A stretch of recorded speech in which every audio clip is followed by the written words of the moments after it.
කියනවා මොකක් හරි කිව්වනේ. නෑ මං විවේචන නෙමෙයි කළේ මට ඉතින් මං අහන් ඉන්නකොට පොඩ්ඩක් අහන සැරේට මට හිතෙච්ච දෙයක්. මොකද මං මාව ආසාවෙන් ෆලෝ කරා හේගල්. ඉතින් හේගල්ගේ හේගල් ටිකක් ප්‍රැක්ටිකලි කියනවා නේද? අපි දැන් කතා කරන්නේ වස්තුවේ මේ එහිම ස්වරූපය කතාව කරානේ. ඔව්. ඔව් එතකොට ආලයන් කෙලින්ම කියනවානේ බලන්න දෙයක් නෑ ඕක කියලා. ඔව්.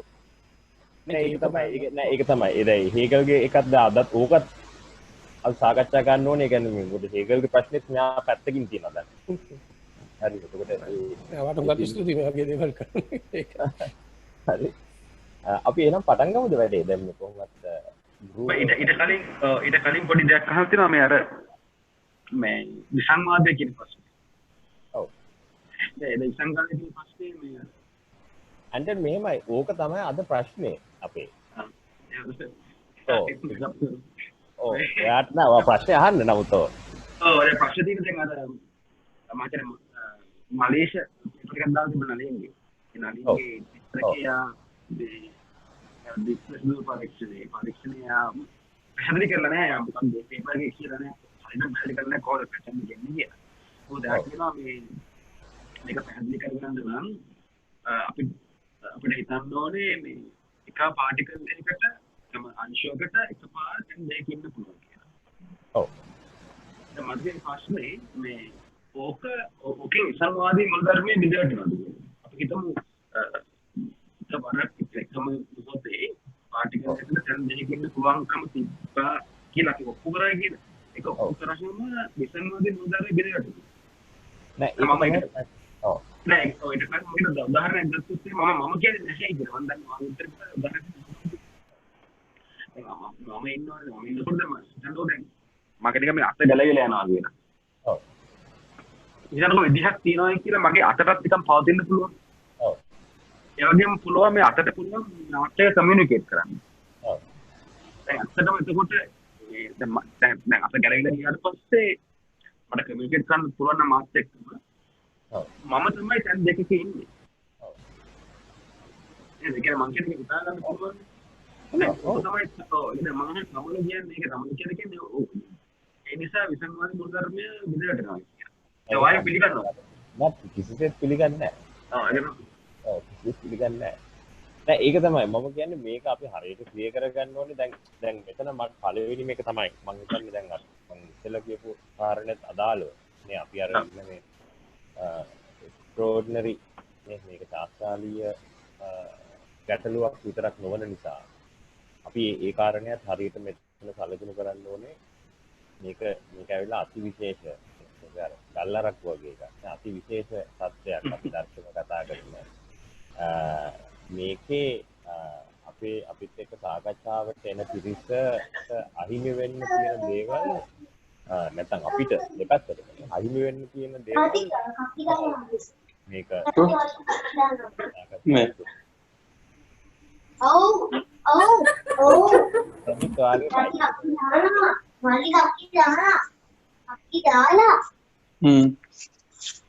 ප්‍රමිත් වාගේ මයික් එක ඔෆ් කරා නම් මියුට් කරා නම් වෙද්ද? හරි. හරි සීත. එතකොට මෙන්න මේ ප්‍රශ්නේ නිසා මේ කාරණය මෙතන මේ මූලික පසුබිම් කාරණා ටික හරියට निराකරණය කරගන්න. පළවෙනි එක තමයි මන් සම්බන්ධයෙන් කියන්න ඕන එකක් තියෙනවා. මගේ ලීලා අධ්‍යාපනය තුළ මම ඇනලිටික් ෆිලොසොෆි සම්බන්ධයෙන් අධ්‍යාපනයක් නෙමෙයි. මම කරපු පාඩි සීලම පාඩි තියෙන්නේ මහාද්වීපික දර්ශනය හා සම්බන්ධ දේවල්. මගේ ප්‍රථම උපාධියේ අපිට එක අර කියනවානේ ඔන්න නිල වශයෙන් කරන්න එපා ඇනලිටික් දර්ශනය ගැන මොඩියුල් එකක් තිබුණා. ඒක තිබුණේ හවස මේ එන අර සීතල තැනක අස්සක කිසිම උනන්දුවක් ඒකට අපි කවුරුත් දැක්ුවේ නැහැ. ඒක නිසා මගේ මේ ෆෝමල් ලොජික් සම්බන්ධයෙන් තියෙන පුහුණුව බිඳුව. හරි ඒක නිසා මට මේක සම්බන්ධයෙන් මම ඇවිල්ලා සාමාන්‍ය කෙනෙක්. හරි මම නිකන් අන්තර්ජාලය ඔස්සේ YouTube ඔස්සේ ආරම්භය ඔස්සේ කියවලා පොත් කියවලා අම්මත් මොකද හැඳින්වීම ගන්න කියවලා කරපු අධ්‍යාපනයක් තමයි තියෙන්නේ. ඒක පළවෙනි එක. මොකද ඒක කියන්න ඕනේ මේක අපි ඉන්න අර මේ එක්ස්ට්‍රෝඩිනරි සිටුේෂන් එක නිසා මේ අපේ ප්‍රතිවාදීන් අපි දන්නවනේ මේගොල්ලෝ සෙල්ලම් කරන විදිය. එතකොට ඒගොල්ලන් කරන්නේ මොකක් හරි පැරා කන්සිස්ටන්ට් ලොජික් වලින් මොකක් හරි කැලලක් දාලා මොකක් හරි කරලා කොහොම හරි මොකද ඒගොල්ලන්ට අවශ්‍ය වෙන දේ තමයි මේක මේසු වැරදි නළු නිසිල්ව හරි බුද්ධ ආගම හරි මොකක් එකක් කියන්නනේ ඕනේ මිසක් මෙතන අවංක ඥාන ගවේෂණයක් පිළිබඳ සංවාදයක් නෙමෙයි තියෙන්නේ. අපි අඩුම තරමේ හිතුවොත් එහෙම ශාස්ත්‍රාලීය සන්දර්භය තුල ආපේක්ෂ වශයෙන් කියන්නේ පරම වශයෙන් ආපේක්ෂ වශයෙන් ශාස්ත්‍රාලීය සන්දර්භය තුල අපිට පුළුවන් මේ ඇත්ත මොකක්ද කියලා හොයාගෙන යන ගමනක් යන්නේ. මෙතන එහෙම එකක් නෙමෙයි කියන්නේ. හරි ඒක නිසා ඒ අන්න එක ඉස්සරහ ලකුණු කරන්න ඕනේ. දෙවෙනි කාරණේ තමයි දැන් මේ අපි අද කතා කරන්න යන්නේ මේ තුන්වෙනි පරිච්ඡේදයේ අවසාන කොටස. ඒ කියන්නේ අපි දැන් පරිච්ඡේදයේ දිගහැරියොත් ඒක අපි දැනට කතා කරලා තියෙන්නේ මේක තමයි කේන්ද්‍රීය මොහොත මේ පොතේ කරුණුත්වයේ මූලධර්මයේ කියන එක. ඒක තුල යා පෙන්නනවා කරුණුමය භාවය කියන එක කරුණක් නෙවෙයි. ඒක තමයි යාගේ ඒක අදහස්. කරුණුමය භාවය කියන එක තවත් කරුණක් නෙවෙයි. පවත්නා සියලුම දේවල් අපිට අවසානාර්ථයෙන් හඳුනාගත හැකි වන්නේ කරුණ වශයෙන් පවතිනවා කියන එක. everything is factual. අපිට මේ කිසිම දෙයකට අනිවාර්යතාවයක් දෙන්න බෑ. ඇයි දේවල් මෙහෙම තියෙන්නේ? ඇයි ලෝකය මෙහෙම තියෙන්නේ? කියන එකට අපිට අවසානයේ පරම හේතුවක් දෙන්න බෑ. ඒක නිසා හැම දෙයක්ම අවසානයේ ගියාම අපිට බේසික් කරුණක් ලෙස බාර ගන්න විතරයි තියෙන්නේ. හරි ඒ නිසා පරම සත්‍ය, පරම හේතු, පරම පදනම් දෙක අපිට ළඟා වෙන්න බෑ. ඒක තමයි නූතනවාදී දර්ශනය. පරිමිතවාදී දර්ශනය කියන්නේ. ඒකට මේසු එතන අලුත් පොයින්ට් එකක් වෙන්නවා. මෙන්න මේ නූතනවාදී දර්ශනයේ ප්‍රතිඵලයක් විදියට අනපේක්ෂිත දෙයක් අපිට නිරාවරණය වෙනවා. ඒ තමයි මේ කරුණ පුළුවන් නම් මයික් එක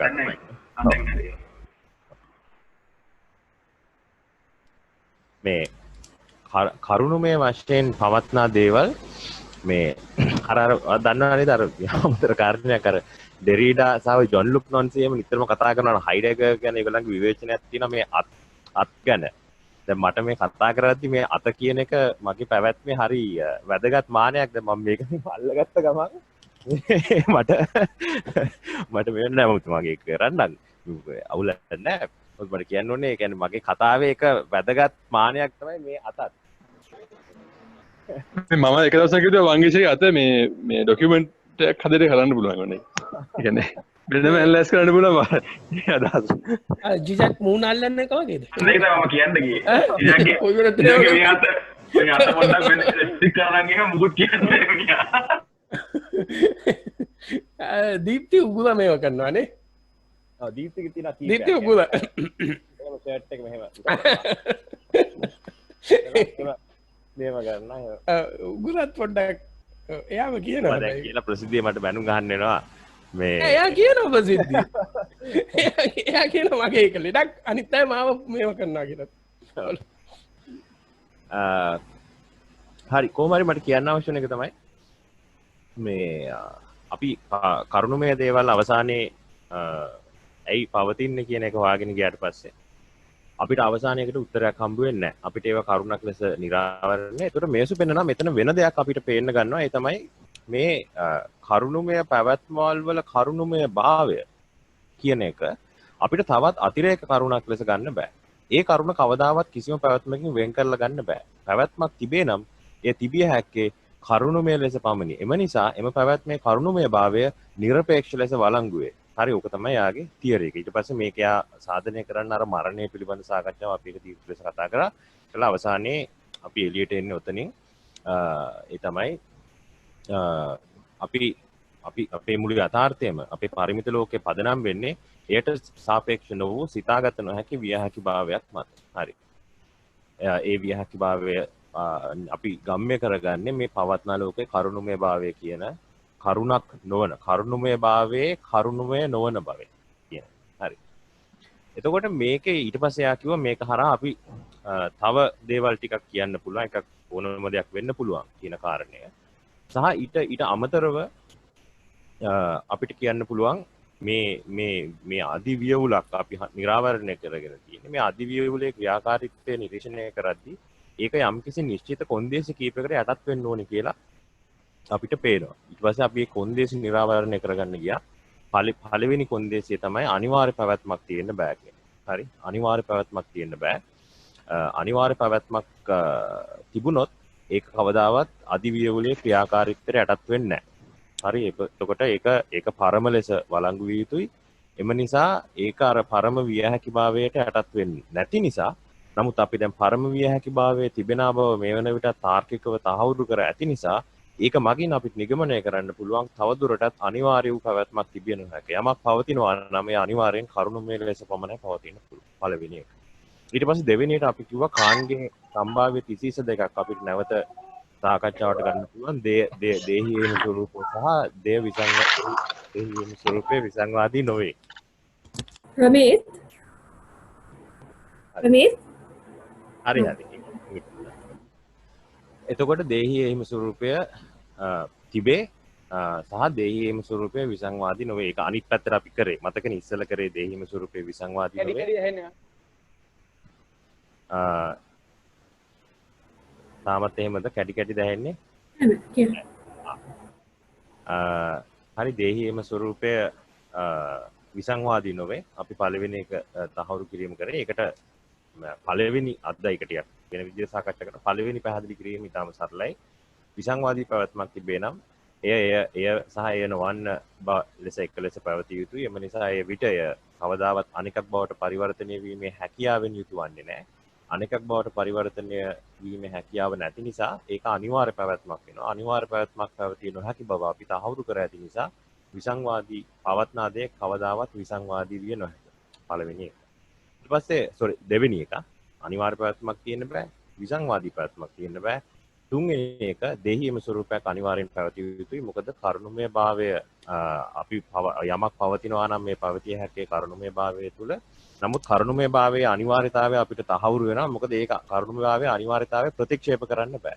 අපිට කරුණමය භාවයේ අනිවාර්යතාවය ප්‍රතික්ෂේප කරන්න වෙන්නේ තවත් කරුණමය භාවයක් තහවුරු කිරීමෙන් විතරයි. එතකොට හැමතිස්සෙම කරුණමය භාවය කියන එක අනිවාර්ය වෙන නිසා අනිවාර්ය කරුණමය භාවයට යටත් වූ කරුණමය පැවැත්මවල් තිබිය යුතුයි කියන එක තහවුරු වෙනවා. ඒ නිසා දේහී එම ස්වරූපයක් තිබේ නැත්නම් කිසිවක් නොමැති වීම වෙනුත් ලයිබ්නිට්ස්ගේ ප්‍රශ්නේ.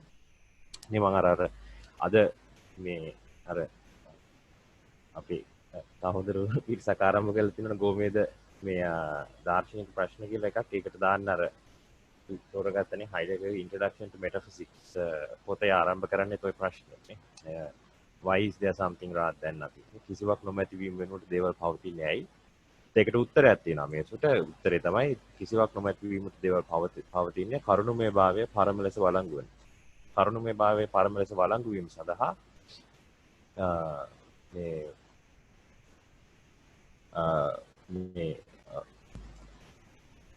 කරුණමය පැවැත්මවල් තිබිය යුතුයි. හරි. ඔක ඒක නිසා මේක අන්තර්ක්‍රියාකාරී දෙපැත්තට වැඩ කරන දෙයක්. අර පැත්ත අනිවාර්ය වෙන නිසා මේ පැත්තත් අනිවාර්යයි. ඕක තමයි තර්කය. මේ නිසා දේහී එහිම ස්වරූපයක් තිබේ. නැත්තම් කිසිවක් නොමැති වීම වෙනුවට යම් දේ පැවතිය යුතුයි. හරි ඔක මට පොඩි එකක් තියෙනවා මම ගොඩක් අර ෆලෝ කරපු තියෙනවා දන්නේ. ඒකේ දැන් දෙයක් පැවතිය යුතුයි කියන එකට ඔයා කොහොමද මේ දේහී එහිම ස්වරූපයට ජම්ප් එකක් ආවේ? එහෙමනේ. ඒ කියන්නේ දැන් කරුණමය භාවයේ නිරපේක්ෂයි. හරි කරුණමය භාවයේ නිරපේක්ෂයි කියන්නේ ඒක අපි හිතියත් නැතත් වළංගු. එතකොට ඒක අපි හිතියත් නැතත් වළංගු වීම සඳහා මේ කරුණමය භාවය කියලා එකක් ඒක පැවැත්මක් නෙමෙයිනේ. ඒක මුකුත් නිකන් ඉස්සහසේ තියෙන එකක් නෙමෙයි. ඒක පවතින දැන් දේවල් පවතින්න ඕනි කියන තැන වෙනකම් මට තේරෙනවා. ඒක දේහි එහිම ස්වරූපය ඕනි කියලා ආවේ කොහොමද? නෑ මෙහෙමයි. ඒක එහිම ස්වරූපෙන්නේ මෙහෙමයි. ඒ කියන්නේ ඒක කවදාවත් මේ අපේ සිතීම දැන් දේහීම ස්වරූපය කියන කාන්ගේ බෙදීම පදනම් වෙන්නේ අපිට සාපේක්ෂනේ. ඒක අපි කියමු ප්‍රපංචමය ලෝකය ෆිනොමිනල් අපිට දෘශ්‍යමාන වෙන යථාර්ථය සහ එම දෘශ්‍යමාන වෙන යථාර්ථයට පිටිපස්සෙන් කියන මොකක් හරි සැබෑ දෙය කියන එක. එතකොට දේහීම ස්වරූපය ගැන අපිට කිසිවක් හිතන්න බැරි වෙන්නේ ඒ අපිට දැනගත හැකි සියල්ල අපේ දෘශ්‍යමාන යථාර්ථයට සීමා වෙන නිසා. නමුත් දැන් කරුණමය භාවයේ අනිවාර්යතාවය තුලින් අපිට පැහැදිලි වෙනවා ඒක තවදුරටත් අපිට දෘශ්‍යමාන යථාර්ථය නැත අපි කියමු අපේ ආත්මීය ක්‍රියාකාර ආත්මයේ සංශ්ලේෂණය මත පදනම් වෙන්නේ නැහැ. කරුණුවේ භාවයේ අනිවාර්යතාවය මගේ ආත්මයේ සංශ්ලේෂණය මත පදනම් වෙන එකක් නෙමෙයි කාන්තියානු භාෂාව. එතකොට මගේ ආත්මයේ සංශ්ලේෂණය තිබුණොත් ඕකේ. හරි. එතකොට අපිට කියන්න අනුතරේ මගේ ආත්මය තියෙනවා. හරි. එහෙම නැත්නම් අපි කියමු මගේ ආත්මයේ සංශ්ලේෂණය නැති වුණා. අපි දන්නවා නියත ලෙස කුමක් හෝ තිබිය යුතුයි. එය කිසිදා එහි පැවැත්ම වෙනුවෙන් මගේ ආත්මය මත පරායත්ත වෙන්නේ නැහැ. මගේ ආත්මයේ සංශ්ලේෂණය මත පරායත්ත වෙන්නේ නැහැ. ඒක පරායත්ත වෙන්නේ කරුණුමය භාවයේ අනිවාර්යතාවය. කරුණුමය භාවයේ අනිවාර්ය වෙන නිසා එය අනිවාර්ය ලෙස කරුණුමය පැවැත්මක් ලෙස තිබේ. මම හිටියත් නැතත්. එතකොට මම හිටියත් නැතත් ඒක තියෙන දෙයක් නිසා ඒක අනිවාර්යෙන් කාන්තියන් වර්ගයෙන් දේහි හිම ස්වરૂපයක් වේ. මොකද ඒක තිබෙනවා. ඒක නේද මෙයා පෙන්නන්නේ මේකයි. දේහි හිම ස්වરૂපය කොයි වගේද කියන එක නෙමෙයි කියන්නේ. ඔයාලට තේරෙනවද නේ?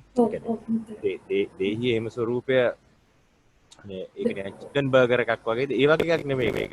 උත්තර කියන්නේ ඒ කියන්නේ ඒ සබ්ජෙක්ටිව් එකක් වුණත් තිබීමේ හැකියාව නේ. නෑ ඒ කියන්නේ මෙතන කියන්නේ මෙච්චරයි.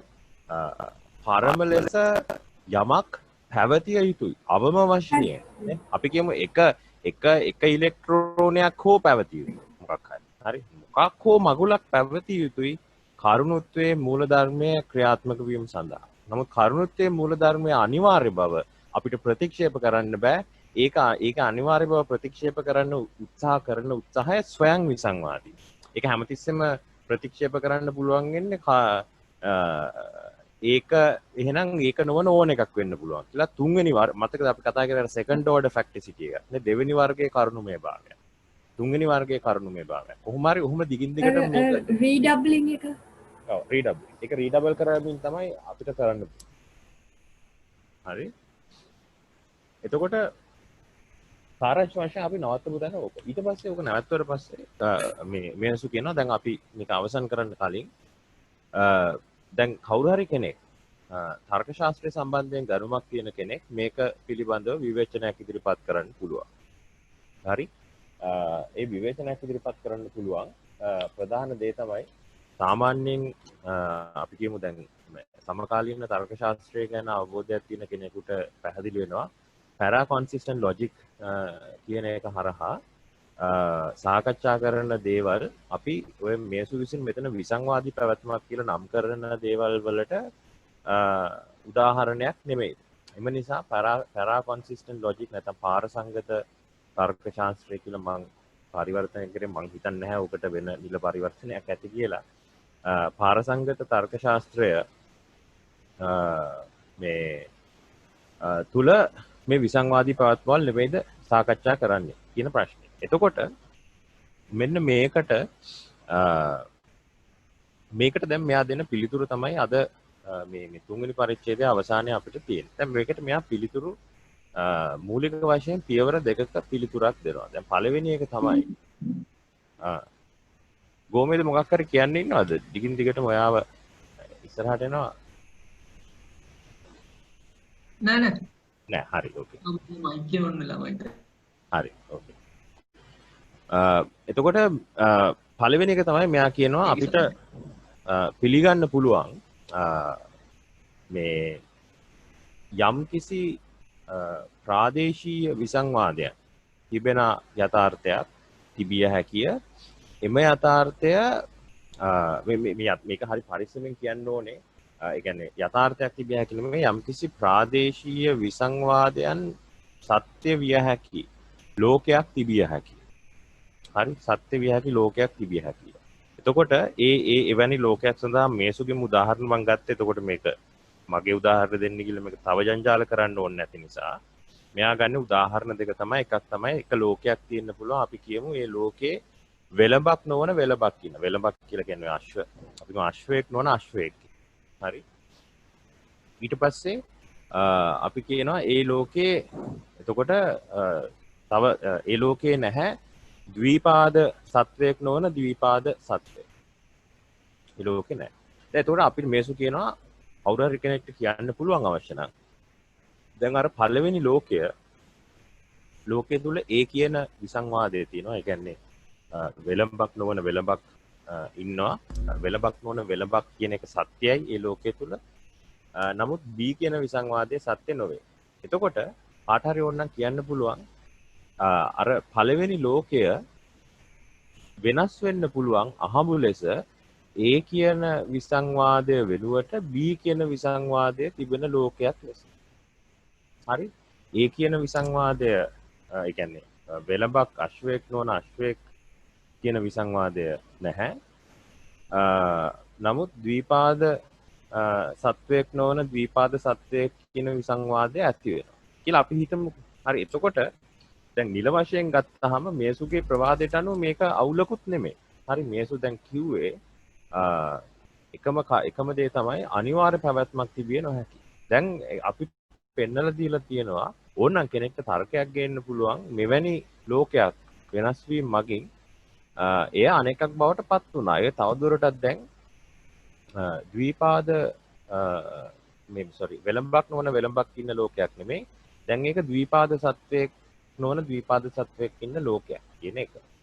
දැන් මෙතනදී මෙයා ඒතර මෙන්න මේ චැලෙන්ජ් එකට කොහොමද පිළිතුරු දෙන්නේ කියන එක. මෙයා මේකට පියවර දෙකක පිළිතුරක් යෝජනා කරනවා. පළවෙනි පිළිතුර තමයි මෙතනදී කියන්න පුළුවන්. මේසු කියනවා රයිට් අපි එහෙනම් මං සංශෝධනය කරන්න. මගේ ආරම්භක අදහස අපි කියන්නේ විසංවාදී පැවැත්මක් පරම ලෙස විය හැකි බව නොවේ. අසංගත පැවැත්මක් පරම ලෙස විය නොහැකි කියන. මොකද දැන් අර අපිට තර්ක ශාස්ත්‍රීයව ප්‍රතික්ෂේප කරන්න වෙන්නේ කිසියම් පද්ධතියක සෑම ප්‍රකාශයකම එහි නිෂේධයක් වළංගු වෙනවා. හරි. අපි කියමු නිකන් තවත් සරලව කියනවා අපි කියමු මුළු ලෝකයක් තියෙනවා. ඒ ලෝකේ හැම ඒ ලෝකේ සම්බන්ධ හැම ප්‍රකාශයකටම එහි ප්‍රතිපක්ෂයක් වළංගු වේ. ඒ ලෝකේ වෙලඹක් නොවන වෙලඹක් ඉන්නවා, ද්විපාද සත්වයක් නොවන ද්විපාද සත්වයක් ඉන්නවා, ගහක් නොවන ගහක් තියෙනවා, නේ ඉරක් නොවන ඉරක් තියෙනවා. ඔහොම හැම එකටම ඒක අදාළයි. හරි. එතකොට එවැනි ලෝකයක් අසංගතයි. ඉන්කන්සිස්ටන්ට්. හරි. එතකොට ඒක තර්ක ශාස්ත්‍රය ප්‍රතික්ෂේප කරනවා. එවැනි එකක් වෙන විදිහට කියනවා නම් පැරා කොන්සිස්ටන්ට් ලොජික් වලින් හිතන්න බෑ. හරි. මං කියන එක තේරෙනවනේ. ඔයා කියපු එක්සාම්පල් එකේ විදිහට ඉන්කන්සිස්ටන්සි and contradiction එකක වෙනස මොකක්ද? දැන් මේ වෙනස මේකයි. ඒ කියන්නේ දැන් අපි හිතමුකෝ දැන් සාමාන්‍යයෙන් ක්ලාසිකල් සම්භාව්‍ය තර්ක ශාස්ත්‍රය තුල ක්ලාසිකල් ලොජික් වල true අපි කියමු නිකන් රවුන්ඩ් එකක් ඇන්දොත් එහෙම සත්‍ය සහ අසත්‍ය true and false කියලා රවුන්ඩ් එකක් ඇන්දොත් අපි කියනවා නම් p සත්‍ය වේ කියලා p නොවන්න මේ එන් අයිති වෙන අනිත් රවුන්ඩ්. හරිද? මේ රවුන්ඩ් එක අතරමැද ක්‍රොස් වෙන්නේ නැහැ. හරි. එතකොට නමුත් දැන් පැරා කොන්සිස්ටන්ට් ලොජික් වලදී වෙන්නේ මේ රවුන්ඩ් එක ක්‍රොස් වෙනවා. හරි. එතකොට අතරමැද්දේ කෑල්ලක් තියෙනවා මේ රවුන්ඩ් දෙකකටම අයිති වෙන p and not p දෙකම තියෙන. ඒ දෙකම සත්‍ය වේ එතන. හරි. එතකොට නමුත් ඒකෙන් අදහස් වෙන්නේ ඒ රවුන්ඩ් දෙකම එකක් වෙනවා. හරි. ඒ කියන්නේ රවුන්ඩ් දෙකම එක රවුමක් වුණොත් එහෙම එතකොට ඒක ලොජිකල් සිස්ටම් එකක් නෙමෙයි. ඒතර ඒක necessary එකක් වෙනවා. නෑ ඒක necessary එකක් නෑ. වර්තනද ඒක එහෙම ලොජිකලි හිතන්න තර්ක ශාස්ත්‍රීයව හිතන්නත් බෑ. ඒතර ඒක contradictory නේ. දෙකම එකක් වුණොත්. නෑ. එන ඒක එහෙම දෙකම එකක් වුණොත් ඒක inconsistent. අසංගතයි. අන්න ඒකයි තේරෙනවද? දෙකම එකක් වුණොත් ඒක අසංගත පද්ධතියක්. හරි. හැබැයි දෙකේම qualities තියෙන එකක් තියෙන්න පුළුවන්. ඔව් ඒවා ඉන්ටර්සෙක්ෂන් එකක් තියෙනවා. ඒක ඇවිල්ලා කන්සිස්ටන්ට් සංගත පද්ධතියක්. හරි. ඒකේ දෙකේම කොටස් අයිති වෙනවා. මැද කැලලක් තියෙනවා. හරි. සහ අනිත් ඒවාත් තියෙනවා. ඒ කියන්නේ සත්‍ය විතරක් වෙන ඒවාත් තියෙනවා, අසත්‍ය විතරක් වෙන ඒවාත් තියෙනවා. හරි. එතකොට දැන් මේසු කියන අපිට පළවෙනි පියවර විදියට මට ඕන මේක බාර ගන්න පුළුවන්. දැන් මම මෙතන ආයි කියන්න ඕනේ මේසු මට අවධාරණය කරන්න. මම ඒ කැලල කියවන්න. මම කලින් කරන් තිබුණ එක. මේ 237 පිටුවේ මෙතන මොකද්ද මේසු කරන්න කියන එක හරියට පැහැදිලි කරගන්න. මෙතනදී අප මෙම පරීක්ෂණය තවදුරටත් පවත්වාගෙන යන්නේ නැත. අපට අවශ්‍ය වූයේ අතාර්කිකත්වයෙන් අවසන් වීම වෙනුවට අතාර්කික භවයේ මූලධර්මයේ මගින් තාර්කිකත්වයට එහි තර්ක කිරීම වල අක්ෂයන් තවදුරටත් පුළුල් කිරීමට ඉඩ සලස්වන විශේෂ ප්‍රශ්න තිබෙන කලාපයක් ඇති කිරීමට අපට ඉඩ දෙන බව හැඟවීමටයි.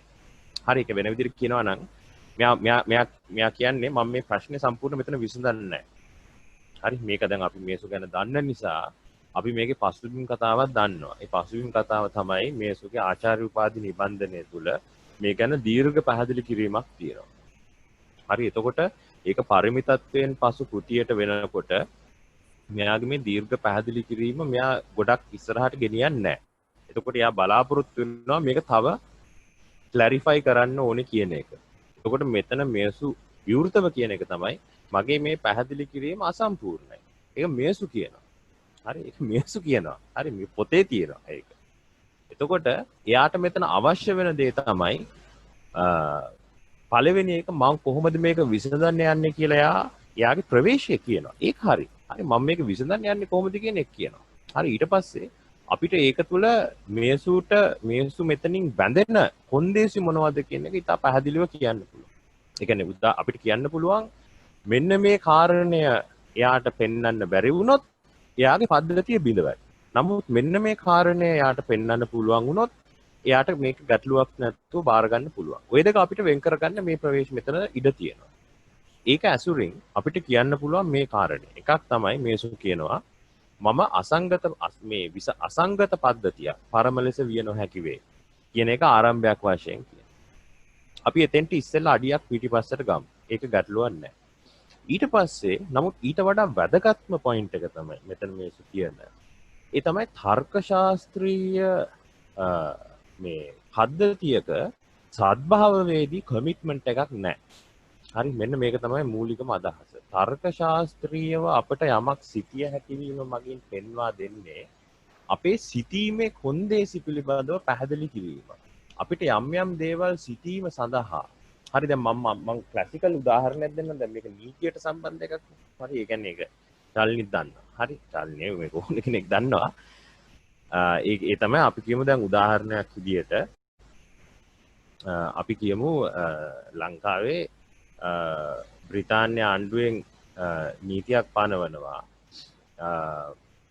ලංකාවේ මේ බුද්ධාගමේ නොවන වෙනත් ආගමක මොකක් හරි මේකක් ආගමික පූජා එකක් හදනවා නම් මේ මොකක්ද ඒකට කියන්නේ පන්සලක් නෙමෙයි ජෙනරික් ටර්ම් එක මොකක්ද ඒ කියන්නේ ආගමික පූජාස්ථානය. මේ ආගමික පූජාස්ථානයක් හදනවා. ඒක සඳහා ආණ්ඩුකාරවරයාගෙන් අවසර ගන්න ඕනේ. නලින් සිල්වා විතර කියන එක. හරි මේක හැමෝම මම හිතන අහලා ඇති. ඒක දැන් නලින් සිල්වාගේ තර්කය තමයි මේක නිසා දැන් ඒතර ආණ්ඩුකාරයා වෙනුවට දැන් ඉන්නේ ජනාධිපති. ඒක නිසා ජනාධිපතිගේ අවසර ගන්න නැතුව මේ නීතිය තාමත් වළංගුයි. මේක ඒ තර්කේ හරිනේ. නීතිය මේ මොකක්ද කියන්නේ අයින් කරලා නැහැ, ඉවත් කරලා නැහැ. ඉතින් නීතිය තවමත් වළංගු නිසා මේක ක්‍රියාත්මක වෙන්න ඕනේ. නමුත් අපි දන්නවා මේක මම ඔය කලන එක්ක එහෙම කතා කරපු එකක්. හරි ඒක කියන්නේ දැන් ඊට පස්සේ තව ගොඩක් දැන් නීති ඇවිල්ලා තියෙනවා අරකට කන්ට්‍රඩික්ට් වෙන. හරි ඒ කියන්නේ දැන් ගොඩක් නීති තියෙනවා. අපි කියමු මූල මේ 78 ව්‍යවස්ථාවේ තියෙන අපේ මොනවාද කියන්නේ මූලික අයිතිවාසිකම් පිළිබඳ නීතිය, ආගමික නිදහස පිළිබඳ නීතිය, ඔය වගේ ගොඩක් නීති ඉඩම් නීති අරම ගොඩක් කියන්නේ මම කියන්නේ ප්‍රතිවිශාරදයක් නෙමෙයි අතිවිශාල නීති ප්‍රමාණයක්, නීති ප්‍රතිසංස්කරණ ප්‍රමාණයක් තියෙනවා. මේ අරකට එක්ක කන්ට්‍රඩික්ට් වෙන. හරි ඩිරෙක්ට්ලි කන්ට්‍රඩික්ටරි. එතකොට දැන් මෙන්න මේක අපි හිතන්න දැන් මේක ඇවිල්ලා ප්‍රැක්ටිකල් අවස්ථාවක්. හරි. එතකොට ඔන්න අපි එක නීති පද්ධතියක් තියෙනවා. ඒ නීති පද්ධතිය තුළ එකිනෙක පරස්පර මේ ස්ටේට්මන්ට්ස් වලට අපිට යන්න පුළුවන්. නිගමන දෙයකට යන්න පුළුවන්. මේක විසඳන්නේ කොහොමද? මේක විසඳීම සඳහා අපිට කරන්න තියෙන්නේ ශ්‍රේෂ්ඨාධිකරණයට හරි කොහේ හරි නැත්නම් පාර්ලිමේන්තුවට හරි ගිහිල්ලා මේක ක්ලියර් කරගන්න ඕන. හරි. එතකොට මේක ප්‍රැක්ටිකල් විසඳුම. හරි. ඒතර මේක තමයි සාමාන්‍යයෙන් දැන් අපි කියමුකෝ දැන් ඔන්න පැරා කොන්සිස්ටන්ට් ලොජික් කියන එක සිටීම සඳහා අවශ්‍ය වෙන තැන්. දැන් නැත්තම් තව උදාහරණයක් තමයි මේසු දෙන උදාහරණය තමයි වෛද්‍ය සිස්ටම්ස් ගත්තොත් නේ. ඔය ලොකු ඩේටාබේසස් තියෙනවා. ඒ ඩේටාබේසස් වල අපිට විවිධ අයට කලින් කියපු එකට අපි කියන්නේ conflict of laws. දැන් ඒ කියන්නේ ඒ වගේව නැතුණත් සාමාන්‍යයෙන් අපි තියෙනවානේ මුස්ලිම් law, දේශවල මේ වගේ ඒවා තියෙන්නේ වෙන ඒවා. ඒගොල්ලන්ගේ laws contradict වෙනවා general law එකට. අර ඒ වගේ කන්ෆ්ලික්ට්ස් තියෙනවා. ඔව්. ඔය කියන්නේ මෙඩිකල් එක. හරි.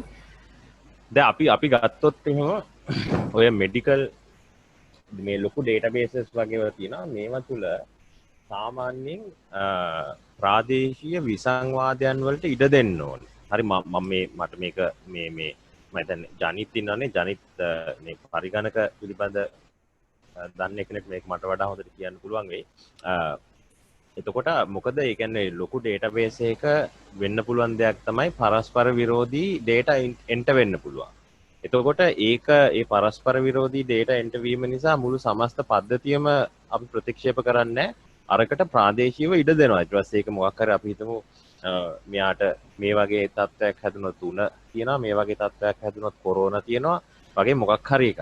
හරි එතකොට අපි එහෙම නැත්නම් තව උදාහරණයක් තමයි මම හිතන්නකොට ගන්න පුළුවන්.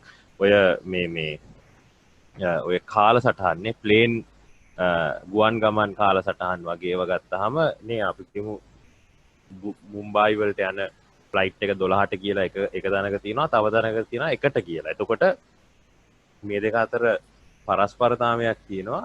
ඒ පරස්පරතාවය නිසා මුළු ඒ සමස්ත පද්ධතියම කඩා වැටෙන්න බැරි නිසා අර ප්‍රාදේශීය පරස්පරතාවයට ඉඩ දෙනවා. මම කියන එක වැරදි නම් කියන්න ජනිත් පුළුවන් නම් ඒක පැහැදිලි කරන්න. ඕකට මම හිතන්නේ මෙහෙම තියෙනවා දැන් අපි අතට PCR පරීක්ෂණේ තියෙන්නේ. ඔව්.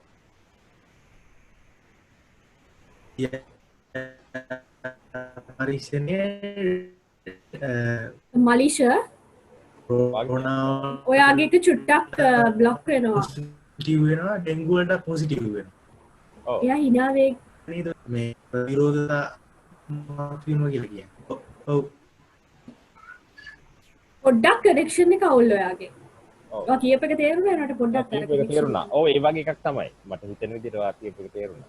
PCR පරීක්ෂණයේ ඩෙන්ගු වලට පොසිටිව් වෙනවා කොරෝනා වලට පොසිටිව් වෙනවා කියනවා කිව්වේනේ. හරි හරි මේ ජනිත් මොකක් හරි කියන්නේ ගියාද ඒ සම්බන්ධයෙන්? නෑ මම මොකුත් කියන්නේ නැහැ ඒක හරි ඔය කියපු එක මේ. ඔව්. එතකොට දැන් මේසුගේ පොයින්ට් එක තමයි පැරා කොන්සිස්ටන්ට් ලොජික් වල අපිට තියෙන ප්‍රායෝගික භාවිතය තමයි. හරි ප්‍රායෝගික භාවිතය තමයි මෙන්න මේ වගේ අවස්ථාවන් පිළිබඳව සිටීමට අපිට ඉඩ දෙනවා ඒක. හරි. එතකොට ඒක ප්‍රතික්ෂේප කරන්න කිසි අවශ්‍යතාවයක් නැහැ. නමුත් ඒකෙන් අදහස් වෙන්නේ නැහැනේ අපි කිව්වොත් එහෙම මුම්බායි වලට යන ෆ්ලයිට් එක 12ටද 1ටද කියන මේ පරස්පර විරෝධී ඩේටා දෙකක් එන්ටර් වුණා කියන එකෙන් අදහස් වෙන්නේ නැහැ. මුම්බායි වලට ඒ එකම ෆ්ලයිට් එක වෙලාවල් දෙකකදී යනවා කියන එක. ඒක නෙමෙයි මෙතන පොයින්ට් එක. මම කියන එක තේරුණානේ. මුම්බායි වලට ෆ්ලයිට් එක යන්නේ එක වෙලාවකට. ඒක ඊටාම් පැහැදිලි. මෙතන ප්‍රශ්නේ තියෙන්නේ මේ ඩේටා එන්ටර් කරපු එකේ ප්‍රශ්නය. එතකොට මෙන්න මේ ප්‍රශ්නය විසඳීම සඳහා අපි කාට හරි කෙනෙක්ට පැරා කොන්සිස්ටන්ට් ලොජික් වගේ එකක් පාවිච්චි කරලා ඒකට උත්තරයක් හොයන්න පුළුවන්. එවැනි එරර්ස් වලට ඉඩ දෙන ඩේටාබේස් එකක් හදන්නේ කොහොමද කියන්නේ. එතකොට දැන් මෙයා කියන්නේ පැරා කොන්සිස්ටන්ට් ලොජික් වගේ එකකින් අපිට හිතන්න ඉඩ දෙන්නේ මේ වගේ දේවල්. හරි අපිට කාටවත් පෙන්වන්න බෑ. මේක තමයි මේසුගේ තර්කය. එයාගේ විසංවාදී පැවැත්මක් කියන එක අදාළ වෙන්නේ දේවල් සම්බන්ධයෙන්. හරි පවත්නා දේ කියන එක සම්බන්ධයෙන්. කවුරු හරි කෙනෙක්ට පෙන්වන්න පුළුවන් නම් යම් කිසි දෙයක් තිබේ. හරි යම් කිසි දෙයක් තිබේ. මෙම දෙය ඒ කියන්නේ අපිට මේ අපේ සිටීමේ ප්‍රකාශ නෙමෙයි. හරි ප්‍රකාශ නෙමෙයි අපිට කරන්න පුළුවන්. සත්‍ය හෝ අසත්‍ය ප්‍රකාශ නෙමෙයි. යම් කිසි පැවැත්මක් තියෙනවා අපි කියමු පුටුවක් තියෙනවා පුටුවක් නොවන පුටුවක්. අන්න ඒක ටිකක් ඉන්ටරෙස්ටිං. එතකොට මගේ අපි කියමු දැන් මේ නැවත මම කියනවා මේක මේක දීර්ඝ වශයෙන් පැහැදිලි කරලා නැහැ. මෙතන කොන්දේසිය තමයි අපිට එකඟ වෙන්න තියෙන අනිවාර්ය කොන්දේසිය තමයි අනිවාර්ය පැවැත්මක් ඇතිවීමේ නොහැකියාව. මෙන්න මේක තමයි කඩන්න බැරි දේ. අනිවාර්ය පැවැත්මක් නොවීමේ හැකියාව තිබෙන තාක්කල් අපිට ඕනෑම ආකාරයක ප්‍රාදේශීය පරස්පරතාවයන්ට ඇත්ත පැවැත්මක වුණ ඉඩ දෙන්න පුළුවන්. දැන් උදාහරණයක් විදිහට අපි ගත්තොත් ඔය සිදුරු දෙකේ පරීක්ෂණය පිළිබඳ ප්‍රශ්නය. දැන් මම අපි හිතුවොත් එහෙම දැන් මම මේක සුධර්මන් එක්කත් කතා කරා. දැන් අපි හිතමු අපි ඉඩ දුන්නොත් එහෙම මේගොල්ලන්ට සැකේ උපරිම වාසිය දුන්නොත්. හරි. ඒ කියන්නේ මට තේරෙන විදියට මේක ඇන්ටන් මට නිවැරදි කරන්න මං කියන එක වැරදි නම් මට තේරෙන විදියට මේගොල්ලන් කියන අර්ථකථනයකට යන එක නෙමෙයි මෙතන කියන එකම අර්ථකථනය අඩුම තරමේ. හරි. ඔක ඊට වඩා වෙන ප්‍රවේශ වලින් පැහැදිලි කරන්න පුළුවන්. ඔව් පුළුවන්. ඔව්. එතකොට නමුත් අපි නිකන් මොහොතකට හිතමු එහෙමත් බෑ කියලා. අපි හිතමු මේක තමයි එකම අර්ථකථනය. මේකට දෙන්න. හරි ඉලෙක්ට්‍රෝනය අනිවාර්යෙන් මෙම නිශ්චිත අවස්ථාවේදී සිදුරු දෙකක් තුලින් එකම ඉලෙක්ට්‍රෝනය යනවා. එකම මොහොතක. කියලා අපි කියමු. එතකොට මම කියන්නේ හරි ඕකේ ඒක අපි යම්කිසි කෙනෙක් මේගොල්ලන් කියන විදියට හරි දැන් ඒගොල්ලන්ට විශාල වක්කීම් ප්‍රමාණයක් තියෙනවා මේක තහවුරු කරන්න ඉලෙක්ට්‍රෝනේ තියෙනවා දැන් ඒවා ඒගොල්ලන්ට පිළිගන්නත් බෑ හරිද ඒ කියන්නේ ඒවා පිළිගත්තොත් එහෙනම් වෙන පැති වලින් අර මේකත් අර පැරලා කොන්සිස්ටන්ට් ලොජික් වගේ තමයි ඒක පිළිගන්න වෙන නිවන අප්සෙට් වෙනවා නිවන අප්සෙට් වෙනවා හරි ඒක නිසා ඒ ගොඩක් පිළිගන්නත් බෑ නමුත් අඩුම තරමේ ඒගොල්ලෝ යම්කිසි විදියකට එස්ටැබ්ලිෂ් කරන්න ඕනේ අපිට මේ එම්පිරිකල් සයන්ස් වලින් නේ එක්ස්පෙරිමෙන්ටල් ෆිසික්ස් වලින් පෙන්නලා දීලා තියෙනවා නිවැරදි ලෙස මේක තමයි මේකට දෙන්න පුළුවන් හොඳම පැහැදිලි කිරීම. අපි ඕකේ කියන. එහෙම කියනවා. එහෙම කිව්වොත් හරි මේකෙන් කිසිදු ආකාරයකට මේසු මේ අදහස් කරන ආකාරයේ විසංවාදී ප්‍රාත්මක් වෙන්නේ නැහැ. දැන් ඇත්තටම කියනවා නම් ඔය මේසුගේ මේසු උපමාවක් ගන්නවා එක තැනක මේක නිකන් කවුරු හරි කෙනෙක් සූලොජිස්ට් කෙනෙක් ගිහිල්ලා ඒක පළවෙනි වතාවට zebra කෙනෙක් දැකලා එයා ප්‍රකාශයක් කරනවා කියලා හිතන්න අශ්වයෙක් මට හම්බුණා එකපාර කළු සහ එකපාර සුදු පාට. හරි. එතකොට දැන් මේසු කියන්නේ මේක ඇවිල්ලා පැහැදිලි කිරීම පිළිබඳ ප්‍රශ්නයක් මෙතන තියෙන්නේ. මිසක් මේ එක්වරම කළු සහ එක්වරම සුදු වන අශ්වයෙක් නෙමෙයි. මෙතන ඉන්නේ ඉරිසහිත අශ්වයෙක්. ඉරිසහිත සතෙක්. හරි ඉන්නේ. එතකොට මෙන්න මේ වගේ එකක් තමයි මට ඔයා කියපු එක ඉන්ටර්සෙක්ට් වෙලා තියෙන එක. කළුයි සුදු දෙකම තියෙන කෙනෙක්. දෙකම තියෙනවා. ඔව්. හරි. එතකොට මේ අපි කියමුකෝ යම්කිසි ඉලෙක්ට්‍රෝනයකට හැකියාවක් තියෙනවා. එකම මොහොතක තැන් දෙකකින් යන්න. හරි. අපි මම මේ කියන එක මම කියන්නේ අර ඇන්ටන් කියන එකටත් වඩා මම මේ ඊගොල්ලන්ට දෙනවා. දැන් ඇන්ටන් කියපු එක අපි හිතමු අඩුතරම කියන්න පුළුවන් දැන් අත වෙන් වුණාට පස්සේ එකම ශරීරය වුණත් දැන් ඔයාගේ අනිත් ටිකයි මේ අතයි වෙනස් කියලා. කෑලි දෙකක් කියලා කියන්න පුළුවන්. අන්න අපි කියමුකෝ නෑ. ඇන්ටන්ම යනවා. එකම මොහොතක දොරවල් දෙකකින්. කියලා අපි කියමුකෝ. හරි. මුළු සමස්ත ඇන්ටන්ම යනවා. එකම මොහොතක දොරවල් දෙකකින්. මම කියන්නේ නෑ ඒකෙන් කිසි ප්‍රශ්නයක් වෙන්නේ නෑ මේ කියන මූලධර්ම. මේ කියන ඒතර අපි කියමු මේක ඇවිල්ලා යම් කිසි ප්‍රාදේශීය හැසිරීමක්. අපි කියමු මේ ඉලෙක්ට්‍රෝනේ නම් වූ පැවැත්මේ තියෙනවා එක්තරා හැසිරීමක් ඒක සමහර යම් අවස්ථාවන් වල තැන් දෙකකින් යන්න පුළුවන්. ඕක මෙහෙමයි මේ ඕකේ අර මේ දැන් පාටිකල් එකක් කියලා කියන්නේ පාටිකල් එක කියලා කියන්නේ නිශ්චිත ෆිෂන් එකක් තියෙනවා කියන එකනේ. දැන් ඒ නිශ්චිත හැඩයක් තියෙනවා කියන්නේ දැන් ඕක අර බටහිර විද්‍යාවේ සාමාන්‍යයෙන් තියෙන උකට පැහැදිලි කිරීම තමයි ඒක අර පාටිකල් එක වේව් එකක් වෙනවා කියන්නේ. ඔව්. දැන් වේව් එකක් කියලා කිව්වහම ඒකේ නිශ්චිත තැනක් නැහැ. ඒක පැතිරෙලා තියෙනවා. ඔව්. දැන් ඒක ඇත්තටම මේ ඇත්තටම දැන් මේ පේපරේ තා පේපර් තියෙනවද දන්නේ නැහැ යාගේ. ඔව්. යා කියන්නේ එකම මොහොතේ පාටිකල්ස් දෙක පාටිකල් එක තැන් දෙකකින් ගියයි කියලා. දැන් මට පස්සේ හිතනවා මම හිතන්නේ හරියද දන්නේ නැහැ. දැන් මට පිටරට වේව් එකෙත් එහෙම නේ වෙන්නේ කියලා. ඒ කියන්නේ පාටිකල් එක වේව් එකක් වෙනවා. ඒ අර ලෝකේ කියන්නේ තියෙන හැඩය කියන්නේ ඒක හැමතැනම පැතිරෙනවා. පැතිරලා යන්න පුළුවන්. එතකොට ඒක ඇත්තටම ඒක විසංවාදයක් පිළිතුරු නැහැ. ඒක තමයි නෑ. ඔව්. නමුත් දැන් හැබැයි නලින් කඩයක් කරනවා නලින් කියනවා නෑ. ඒ කියන්නේ වේව් වෙන්නේ වේව්ස් නම් වේව්ස්ම තමයි පාටිකල්ස් නම් පාටිකල්ස්ම තමයි. ඔව්. මේ යා කියන්නේ ඒක වේව්ස් නම් වේව්ස්මයි පාටිකල් ඩුවලිටි කියලා එකක් නෑ. ඔව්. වේව්ස් නම් වේව්ස් පාටිකල්ස් නම් පාටිකල්ස් මේ අවස්ථාවේ ඉන්නේ පාටිකල් එක තැන් දෙකකින් යනවා. ඔව්. ඉතින් මං කියන අර බටහිර විද්‍යාවෙත් ප්‍රශ්නේ එහෙම තියෙනවා ඉතින්. නෑ මට ඒක හොඳටම කිව්වා. නෑ මම කියන්නේ මට කියන්නේ මම විද්‍යාවන් බලන කෙනෙක් විදිහට මට තේරෙනවා මෙතන තියෙන්නේ අර්ථකථන පිළිබඳ ප්‍රශ්නයක්නේ. අපි තම තමන්ගේ කමිට්මන්ට්ස් අනුව සත්භාවයේ දිසා ඥාන විභාගාත්මක කමිට්මන්ට්ස් අනුව අපි මේක අර්ථකථනය කරනවා. නමුත් මේක ගැන කිසිම මේ ඇග්‍රීමන්ට් එකක් නැහැනේ. මේක නිශ්චිත වශයෙන් අපිට මේක පුටුවක් වගේ එකක් නෙමෙයිනේ. එහෙම බලන්න විදියක් නැහැ. නමුත් මම කියන්නේ අපි උපරිම සැකේ වාසිය දීලා මම කියන්නේ. අපි ඒගොල්ලන් කියන එකම වෙනවා කියලා කිව්වා. මම කියන්නේ ඒක අනිවාර්ය පැවැත්මක් වෙන්නේ නැහනේ. හරි මම කියන එක තේරෙනවද? ඒ කියන්නේ ඉලෙක්ට්‍රෝනය එකම මොහොතක ඒ පාටිකල් එක තන් දෙකකින් යනවා කියන එකෙන් අදහස් වෙන්නේ නැහැ. ඒ ඉලෙක්ට්‍රෝනය වෙන දෙයක් බවට පත්වීමේ හැකියාවක් නොමැති වෙනවා. මේක ඉතාම සරල දෙයක්. එතකොට ඒක ඕනෑම මොහොතක ඉලෙක්ට්‍රෝනේ ප්‍රෝටෝනයක් වෙන්නේ නැහනේ. ඉලෙක්ට්‍රෝනේ ප්‍රෝටෝන එකක් වෙන්නේ නැහනේ එතන. නෑ ඒක තමයි. ඔව්. නැත්තම් අර ඉලෙක්ට්‍රෝනේ නොවන්නක් වෙන්නේ නැහැ ඔය කියන තැන. ඒක තමයි. ඒක තමයි. ඒ කියන්නේ මං කියන්නේ මේ දැන් ඒගොල්ලෝ කියන්නේ විසංවාදී පැවැත්මක් කරනවා කියලා නේද? ඒ කියන්නේ ඉලෙක්ට්‍රෝනේ තැන් දෙකකින් වෙන එක. ඒක ඉලෙක්ට්‍රෝනේ ක්වොලිටි එකක් නෙමෙයිනේ. නෑ මම නෙමෙයි කියන්නේ ඒගොල්ලෝ.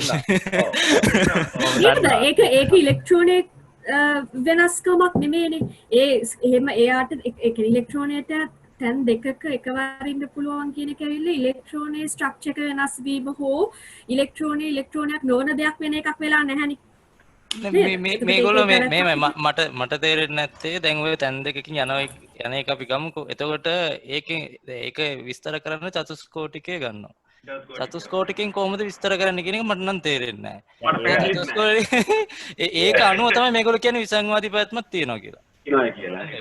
ඉතින් අර කැල්ල අර ගැප් එක පුරවන්න එපා ඉස්සෙල්ලා. ඒක මන් දන්නේ නැහැ. ඒක වැඩක් නැහැ. නෑ ඒ කියන්නේ ඒක තියෙන මං කියන්නේ මේකයි. ඒ කියන්නේ අපි කියමුකෝ රයිට්. ඒගොල්ලන් කියනවා මෙහෙමයි විසංවාදී පැවැත්මක් කියන්නේ මොකද්ද කියලා අඩුමතර මෙහෙමනේ. මේසු දැන් කියනකොට විසංවාදී පැවැත්මක් පැවතිය නොහැකි වේ කියද්දී මේසු විසංවාදී පැවැත්මක් යනුවෙන් අදහස් කරන්නේ කුමක්ද කියන එක ඉස්සෙල්ලා පැහැදිලි කරගන්න. හරි මම කියන්නේ ඒකයි.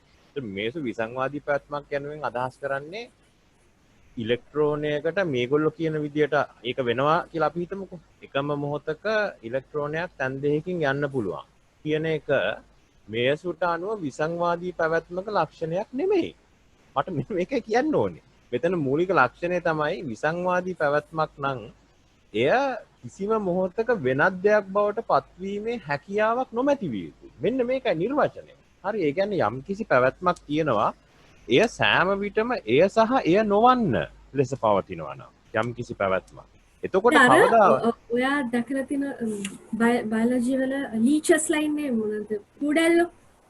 They are at the same time they have female sexual organs and male. I mean they දෙකම වෙලාව එකයි. ඔව්. ඒක contradictory අවස්ථාවක් නෙමෙයිද? ඔයා කියන අර්ථයෙන් එය සහ එය නොවන්න දෙකම එක වෙලාවේ මෙහෙම ඒක තමයි. දැන් ඒවා ඕන තරම් තියෙනවානේ. ඒවා ඇත්තට මිනිසුන්ගෙත් තියෙනවානේ. ඒතර ඒව inconsistencies ද? ඔව්. නෑ ඔය ඔතන ප්‍රශ්නේ මේ පිරිමියාගේ කියන්නේ මන්ට උපදෙස් කියන්නේ පිරිමියාගේ විරුද්ධත්වය ගැහණිය කියලා ගන්න එකේ ප්‍රශ්නේ නේද? ඔව්. දැන් බයොලොජි වල ඕක පිළිගන්නේ නැහනේ කොච්චර පොසිටිව්ද මේ අඳුරගන්න. ඔව්. නෑ ඒකනේ මං කියන්නේ මෙතන වැදගත්ම දේ මේකයි. ඒ කියන්නේ යම් කිසි පැවැත්මක මේ ලක්ෂණ තියෙනවා මේ ලක්ෂණ එකට තියෙනවා නැද්ද කියන එක නෙමෙයි මෙතන තීරණාත්මක. තීරණාත්මක කාරණේ තමයි කිසියම් පැවැත්මක් දැන් තියෙන තත්වයේ සිට එය නොවන වෙනත් දෙයක් බවට පත්වීමේ හැකියාවක් අපිට සිතාගත හැකිද නැද්ද? හරි එහෙම අපිට සිතාගත නොහැකි පැවැත්මක් තිබේ නම් එවැනි පැවැත්මක් අපි නම් කරනවා මේසු නම් කරනවා විසංවාදී පැවැත්මක්. හරි මේ මෙච්චරයි මෙයා කියන්නේ. එයා කියන්නේ එහෙම එකක් තියෙන්න බෑ. තියෙන්න පුළුවන් යම් අපි කියමු ගැහණු පිරිමි ලක්ෂණ තියෙන ඒවා තියෙන්න පුළුවන්. ඒගොල්ලෝ කියන විදිහට මේ ඉලෙක්ට්‍රෝන තියෙන්න පුළුවන් එකම එක තැන් දෙකකින් යන ඒක වෙන්න පුළුවන්. හරි ප්‍රශ්නයක් නැහැ. නමුත් වංගීස ඔව් වංගීස දැන් අපි කියමු මේසු පිළිගත්තා කියලා මේ ඉලෙක්ට්‍රෝන එක සිදුරු දෙකෙන් යන එක විසංවාදයක් කියලා. ඒත් දැන් ක්වොන්ටම් ෆිසිසිස්ට්ලා ඒගොල්ලෝ ඒගොල්ලෝ දැන්ටන් දන්නවා ඉතින් මේක හොඳටම ඒගොල්ලෝ මෙෂර්මන්ට් ප්‍රොබ්ලම් එක ඇත්ත ප්‍රොබ්ලම් එකක් හැටියට ගන්න. එතන ඒ දැනුමේ ගැප්ස් තියෙනවා හෝල්ස් තියෙනවා. ඒතර මේගොල්ලෝ ඒ ගැප්ස් හෝල්ස් ඉන්කම්ප්ලීට් දැනුම සත්‍යයක් කියලා අරගෙන තමයි මේගොල්ලෝ කන්ක්ලූඩ් කරන්නේ මේක යනවා කියලා. ඒ ක්වොන්ටම් ෆිසික්ස්ලා ඔක පිළිගන්නේ නැහැ නේ. ඔක එතන තියෙනවනේ ගැප්ස් තියෙනවනේ දැනුමේ. නෑ ඔතන දැන් තියෙන ප්‍රශ්නයක් තියෙනවා. දැන් අර මම හිතන්නේ ඔක ජනිත් එක්ක මම කතා කරලා ජනිත් එක්ක කතා කරලා පස්සේ මම පොඩ්ඩක් හොඳට හොයලා බැලුවා මේ මගේ ධර්මත් අලුත් වුණා. මේ ඔතන තියෙන ප්‍රශ්න තමයි ඔය ඔබ්සර්ව් කරනකම් අපිට කියන්න බෑ ඒ පාටිකල් එක මොන ස්ටේට් එකේද ඉන්නේ කියලා. දැන් ඔය කියන පොසිෂන් එකයි වෙලොසිටි එකයි කිසියක් කියන්න බෑ.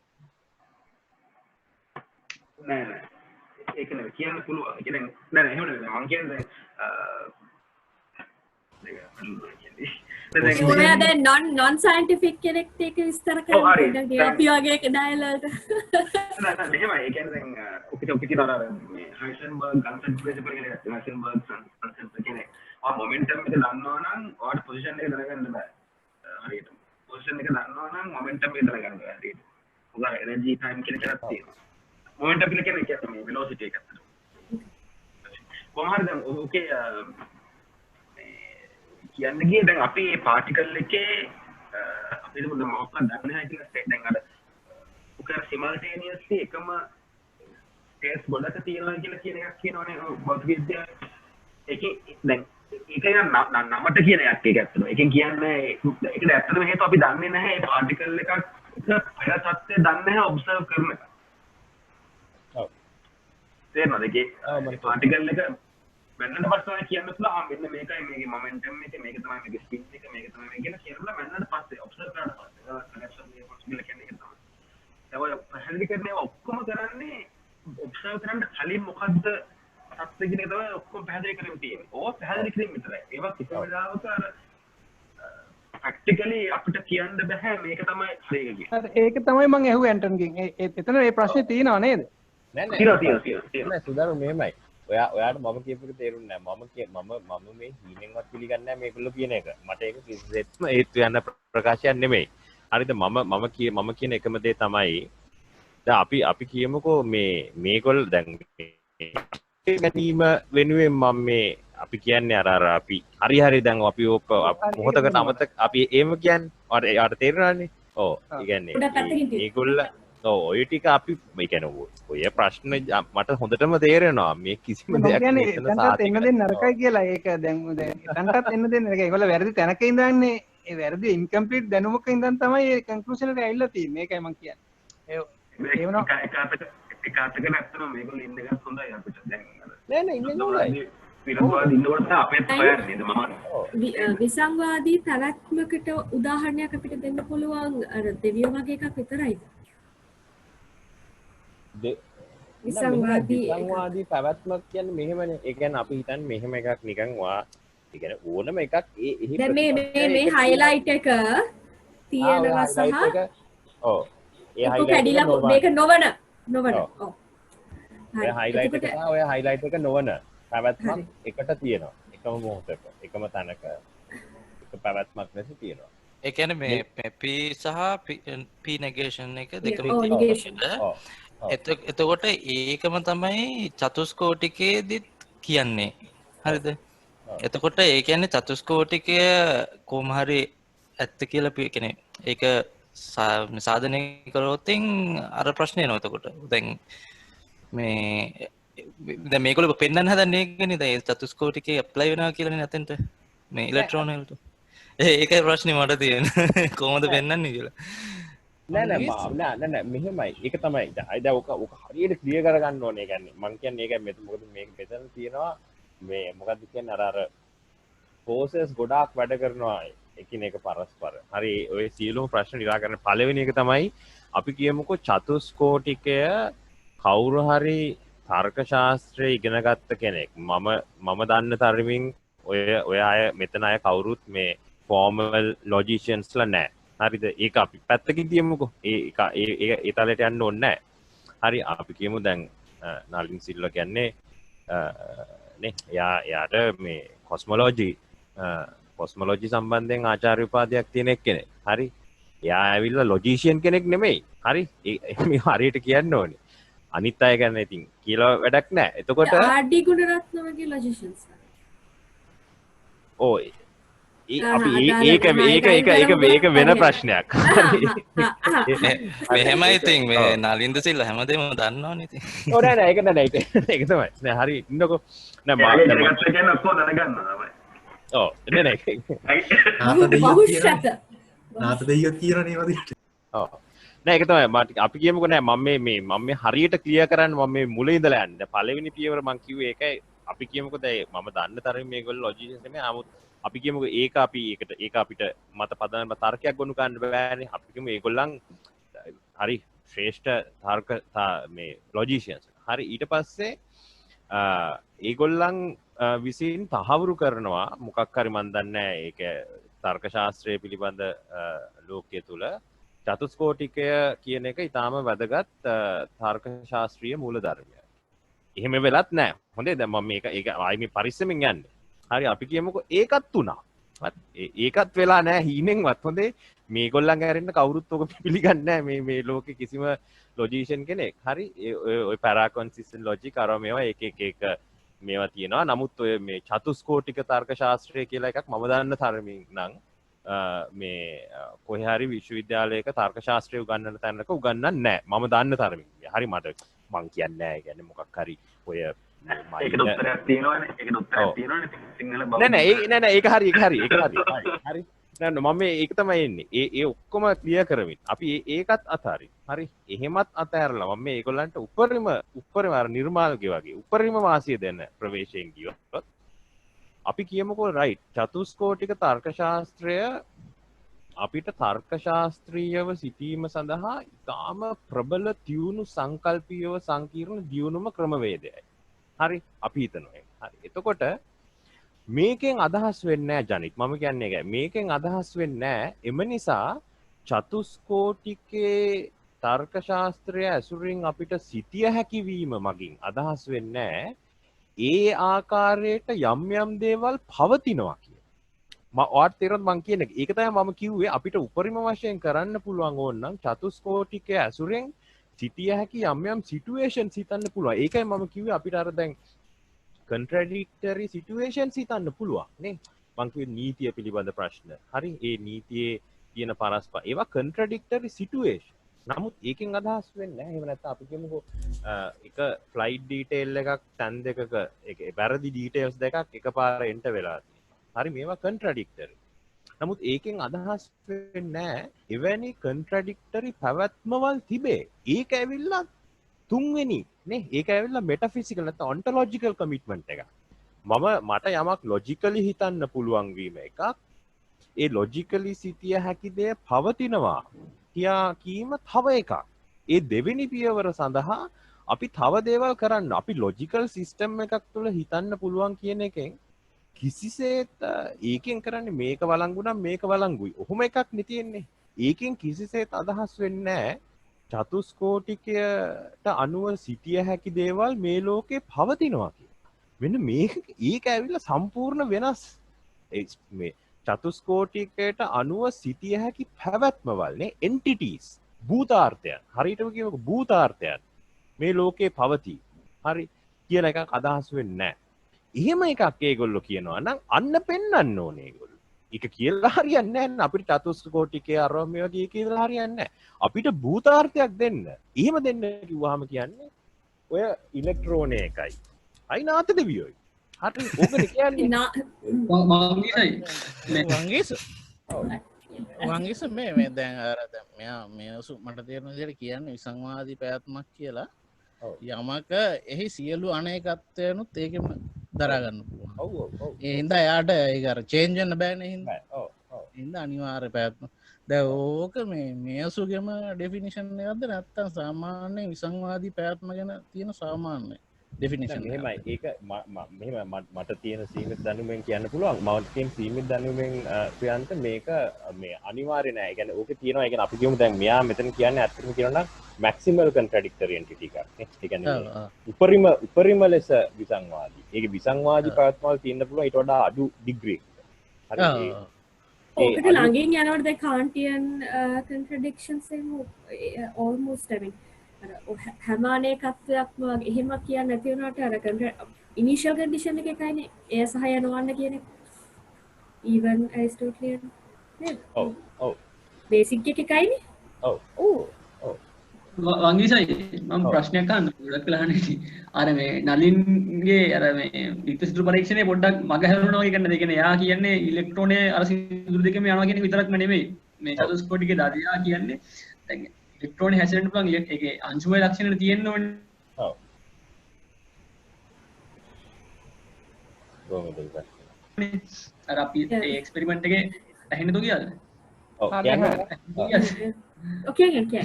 අර විත්ත සිදුරු පරීක්ෂණේ කියන්නේ අපි අර තියෙනවනේ තිරයක් ඉලෙක්ට්‍රෝන මේ ඒ කියන්නේ යන්න හෝල්ස් දෙකක් හදලා තිරේ තිබ්බයින් පස්සේ තිරේ අර يعني අපි ඔබ්සර්වර් ඉද්දි වැටෙන්නේ මේ ඒකේ ඇවිල්ලා වැටෙන්නේ අර අංශු ගියා කියලා. එහෙම නැතුණු වැටෙන්නේ මේ මොනවද තරංග විදිහට මේක වැදිලා තියෙනවා කියලා අර සමාන වල අර මෙයා ඉස්සරහා තියෙන පිටියෙන් පිටිපස්සේ. ඔව්. නේ? අර සිදුරු දෙක තියෙන පිටියෙන් පිටිපස්සේ. ඔක අර YouTube වීඩියෝ එකක් තියෙන ලස්සන එකක්. ඔව් ඔව්. එතකොට එයාට කියන්න පුළුවන් මේක හැසිරලා තියෙන්නේ අංශුමය නොවන විදිහට.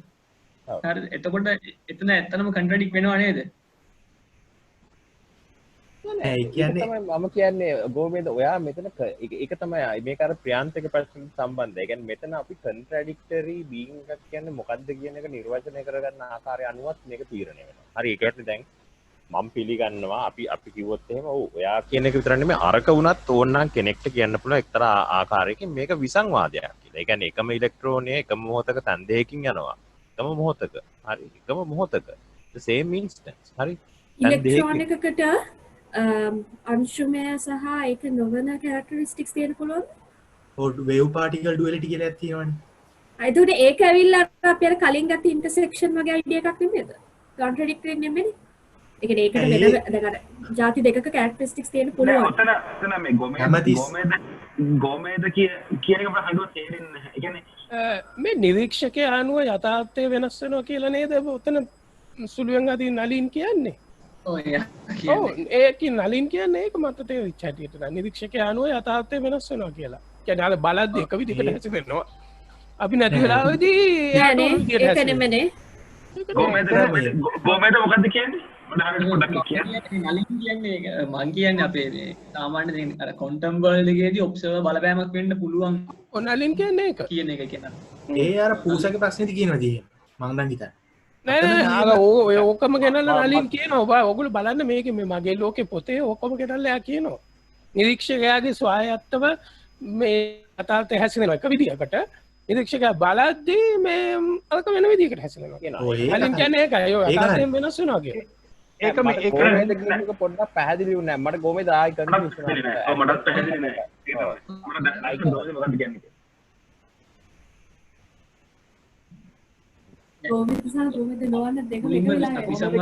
නිරීක්ෂණය කරාට පස්සේ වෙන එකක් කියලා. එතකොට නිරීක්ෂණය කරාට පස්සේ වෙන එකක් වෙන්නේ ඒක නිසා නිරීක්ෂකයෙක් බලපෑම තියෙනවා කියලා කියන්නේ. අන්න ඒක තමයි ඔමාත් කිව්වේ. නමුත් එතන වෙන්නේ මේකයි දැන් එතන ඔයදත් අපි කතා කරා මේ ඇන්ටර්න් එක ඒ දැන් ඕක බලන්නේ නිකන් PVS දෙකකින් නෙමෙයිනේ. ඕක දැන් අර ඕකේ කියන්නේ දැන් මම වංගීස දිහා බැලුවොත් වංගීස මගේ ඒ බලපෑමට එන වංගීස හෙල වෙලා ගැස්සිලා යන්නේ නැහනේ. ඒ කියන්නේ අපි දෙන්නම එක කියන්නේ මාක්‍රෝ ලෝකයේදී ඒක ප්‍රශ්නයක් නෙමෙයි. නමුත් ඉලෙක්ට්‍රෝනයක් බලන්න ඕනේ තව ප්‍රෝටෝන් එකක් මේ ෆෝටෝන් එකක් කරලා. එතකොට ඒකේ බලපෑම තියෙනවා අරකට. මොකද මේ දෙකම එක සයිස්. එතකොට අනිවාර්යෙන් මේ නිරීක්ෂකයාගේ ඉෆෙක්ට් එක කියන්නේ ඒකයි. මේ ෆෝටෝනේ බලපෑම අරකට තියෙනවා. මේ බලන්න හදන හැම විටම ඒක වෙනස් වෙනවා. එතකොට ඔය උතන කියන්නේ මම දන්න හැටියට ඕක වේව්ත් නෙමෙයි ඕක පාටිකලුත් නෙමෙයි කියලා. අපි ඔය සවුන්ඩ් වේව්, වෝටර් වේව් වගේ වේව් එකක් නෙමෙයි ඕක කියලා. නලින් කියන්නේ මේ ෆෝටෝන් කියලා කියන්නේ. ක්වොන්ටම් ෆිසික්ස්ලා කියන්නේ ඕක එහෙමයි. මේ වෝටර් වේව්වත් සවුන්ඩ් වේව්වත් ඒ වගේ වේව් එකක් නෙමෙයි පාටිකලුත් නෙමෙයි. ඔය ඒක උදාහරණයකට කියන්නේ මෙහෙමයි. අඟහරු ලෝකෙට ඇහෙනවා මේ ලෝකේ තියෙන රේඩියෝ ස්ටේෂන් එකක්. ඒක ඇහෙන්නේ ප්‍රංශයයි එයාට ඇහෙන්නේ ප්‍රංශ භාෂාවයි ජර්මන් භාෂාවෙන් විතරයි. ඒ අඟහරු ඇසියා මේකට ආවට පස්සේ එයාට ඉංග්‍රීසි එංගලන්තෙනුත් ඉංග්‍රීසි channel එකකුත් අහුවෙනවා. ඒතර ඒකේ තියෙනවා මේ ප්‍රංශ වචනයි ජර්මන් වචනයි. නමුත් ඒකෙන් කියන්නේ අර දෙකම නෙමෙයිනේ අර channel එක ප්‍රංශත් නෙමෙයි ජර්මනුත් නෙවෙයි එකක් අරගෙන. ඕක අර සුපර්පොසිෂන් වගේ මං හිතන්නේ. අපි දන්නවනේ දෙකක් විතරක් තියෙන කියලා හිතුවොත් දෙක එකතු වෙලා මේක එක්ක පාටිකල් එක්ක වේව් කියලා. නමුත් ඕක ඇත්තට පාටිකල්ස් නෙමෙයි වේව්ස් නෙමෙයි. ඕක ඉතින් අර සරලව අර චතුස්කෝටිගේ ප්‍රශ්නෙම තමයි මං හිතන්නේ ඔතන තියෙන්නේ. එහෙම පැවැත්මක් දෙන්න බෑ කියලා මං නම් හිතන්නේ. මට තව කියවන්න නැහැ සමාගයෙන්. මට හරියට මෙහෙමයි. ඒ කියන්නේ දැන් මට මෙතන දැන් අපේ මේ මූලික ඉලක්කය වන්නේ පරිමිතත්වයෙන් පසු කෘතිය හරි එතෙන්ට ගියොත් එහෙම මට මේක සම්බන්ධයෙන් මේකයි වංගිස මේකයි ප්‍රශ්නේ තියෙන්නේ. දැන් අපි දැන් මේක ඉගෙන අපේ දැනුමට නෙමෙයි මේක අපි නෑ මේක මේක දැනගෙන අපි තරග කරන්න යන්න එපා. මේ තරග කරනකොට අත්‍තර ඔය දේශසුල් පරීක්ෂණය කරන මං කියනවා හොඳටම දැනගන්න ඕනේ කියලා. මොකද ඕක ඔයගලන්ගේ බර්ඩන් එක වැඩි. දැන් මම වගේ කෙනෙක්ට සෙකන්ඩරි සයන්ටිෆික් බර්ඩන් එක එන්නේ නැහැ. සරලවම එකක් කියන්න. සරලවම එකක් ඕකට මේ පොඩක් විනාඩිය කියන්නේ ඕක හරියට මෙහෙමයි දැන් ලොකු උමගක කාර් එකක් හිර වෙලා තියෙනවා. හරි? කාර් එකක් හිර වෙලා තියෙද්දි ඔතන උමකට යන්න බෑ අපිට කිසිම විදිහට මිනිහෙකුට යන්න බෑ. ඔය කාර් එක තියනවද නැද්ද කියලා බලන්න නම් තවත් කාර් එකක් අරගෙන ඕනේ මිනිහෙක් නැතුව ගිහලා හප්පලා බලන්න ඕනේ. හප්පලා බලනකොට සද්දෙන් තමයි ඕක තියනවා කියලා හොයන්නේ. එතකොට ඒ හැප්පෙනකොට අරගෙන යනවා අනිත් කාර් එක එතන නෙමෙයි තියෙන්නේ ඒක. අන්න ඒ වගේ එකක්. ෆොටෝන් එකයි ඉලෙක්ට්‍රෝන එකයි. ඔව් දැන් මට ඒක බලන්න බෑනේ පිළිගෙන්. සුධර්මන අහලා තියෙනවද? දැන් සුධර්මන අහලා තියෙනවද මේ EPR paradox එක ගැන? ඒක ඇත්තටම ඒක තමයි අයින්ස්ටයින් එක තමයි කිව්වේ මේ පාටිකල්ස් වලට අර මේ එහෙම තියෙන්න බෑ. ඒක කියන්නේ ඔක්කොම ස්ටේට් වල සිමල්ටේනියස්ලි ඉන්න බෑ. අපිට කියන්න පුළුවන් වෙන්න ඕනේ කියලා. ඒ කියන්නේ ඒක පොඩ්ඩක් විස්තර ගන්න ඕනේ. ජනිත් එහෙම දෙන්නද අර EPR paradox එකක් තියෙනවා. ඒකෙන් එයා කියනවා. ඒ කියන්නේ ඇන්ගුලර් මොමන්ටම් එක එක පාටිකල් එකක් බලලා අනිත් පාටිකල් එක ගැන කියන්න පුළුවන්. ඔය කියන්නේ මේ කර ක්වොන්ටම් එන්ටැන්ගල්මන්ට් කියන එක. අර ඇන්ටන්ගේ අත ගැලවපු කතාවත් එන්නේ එන්ටැන්ගල්මන්ට් එකටනේ. ඒකමනේ. ඒකට උදාහරණයක් නේ කිව්වේ. අතමගේ අත ගැලවලා කිව්වොත් දෙක ඔව් ඒ වගේ එකක් තමයි. ඒ උදාහරණය තමයි. ඔව්. එන්ටැන්ගල්මන්ට්. ඔව්. එන්ටැන්ගල්මන්ට් කියලා කියන්නේ එක පාටිකල් එකක් මේ ඔබ්සර්වේෂන් එකේ පුළුවන් අනිත් ඒවා ගැන කියන්න එහෙම නේද? ඒක නේද? ඔව් ඒ කියන්නේ දැන් එන්ටැන්ගල් පාටිකල්ස් දෙකක ඒ කියන්නේ ඒක ඉලෙක්ට්‍රෝනයක් පරදිලා තියෙනවා. ඒ නිසා මම දැන් පුළුවන් තරම් හරියට වගේ දැනගන්න කියන්නේ නැහැ කිසිද. එතන කියන්නේ ඒක වැඩේ තියෙන මෙහෙමයි. දැන් ඒ එන්ටැන්ගල් පාටිකල් දෙකක් කොහේ යුනිවර්ස් එකේ ඕනි තැනකට ගෙනහිල්ලා එකක් බැලුව ගමන් අපි හිතමු ප්ලස් කියලා අනිත් එක මයිනස් වෙනවා. ඒක වැඩේ. හැබැයි ඒක ඩිටර්මයින් වෙන්නේ කවුරු හරි බලනකම්ම තමයි. එතකන් දන්නේ නැහැ. ඒ කියන්නේ එක ඉලෙක්ට්‍රෝනයක් එංගලන්තේ තියලා අනිත් ඉලෙක්ට්‍රෝනේ කොළඹ තිබ්බත් කොළඹ එකේ ස්පින් වෙන්නේ ස්පින් අප් කිව්වොත් අරක ස්පින් ඩවුන් කියලා කියන්න පුළුවන්. එංගලන්තේ අන්න හරි. ඒක කරා නිශ්චලව තියෙනවා. නිශ්චලව තිබ්බහම ඒ කියන්නේ ඇන්ගුලර් මොමන්ටම් එක මේ බිඳුව වෙන්න බෑ. තේරෙනවද? ඊට පස්සේ නිශ්චල නෙමෙයි ඒ කියන්නේ කාර ඇන්ගුලර් මොමන්ටම් එක බිඳුවේ තියෙනවා. බිඳුව තිබ්බ එක කැඩුණාට පස්සේ ඒක ඇන්ගුලර් මොමන්ටම් එක දන වුණාට පස්සේ බිඳුව වෙනකට වෙන්න බෑ.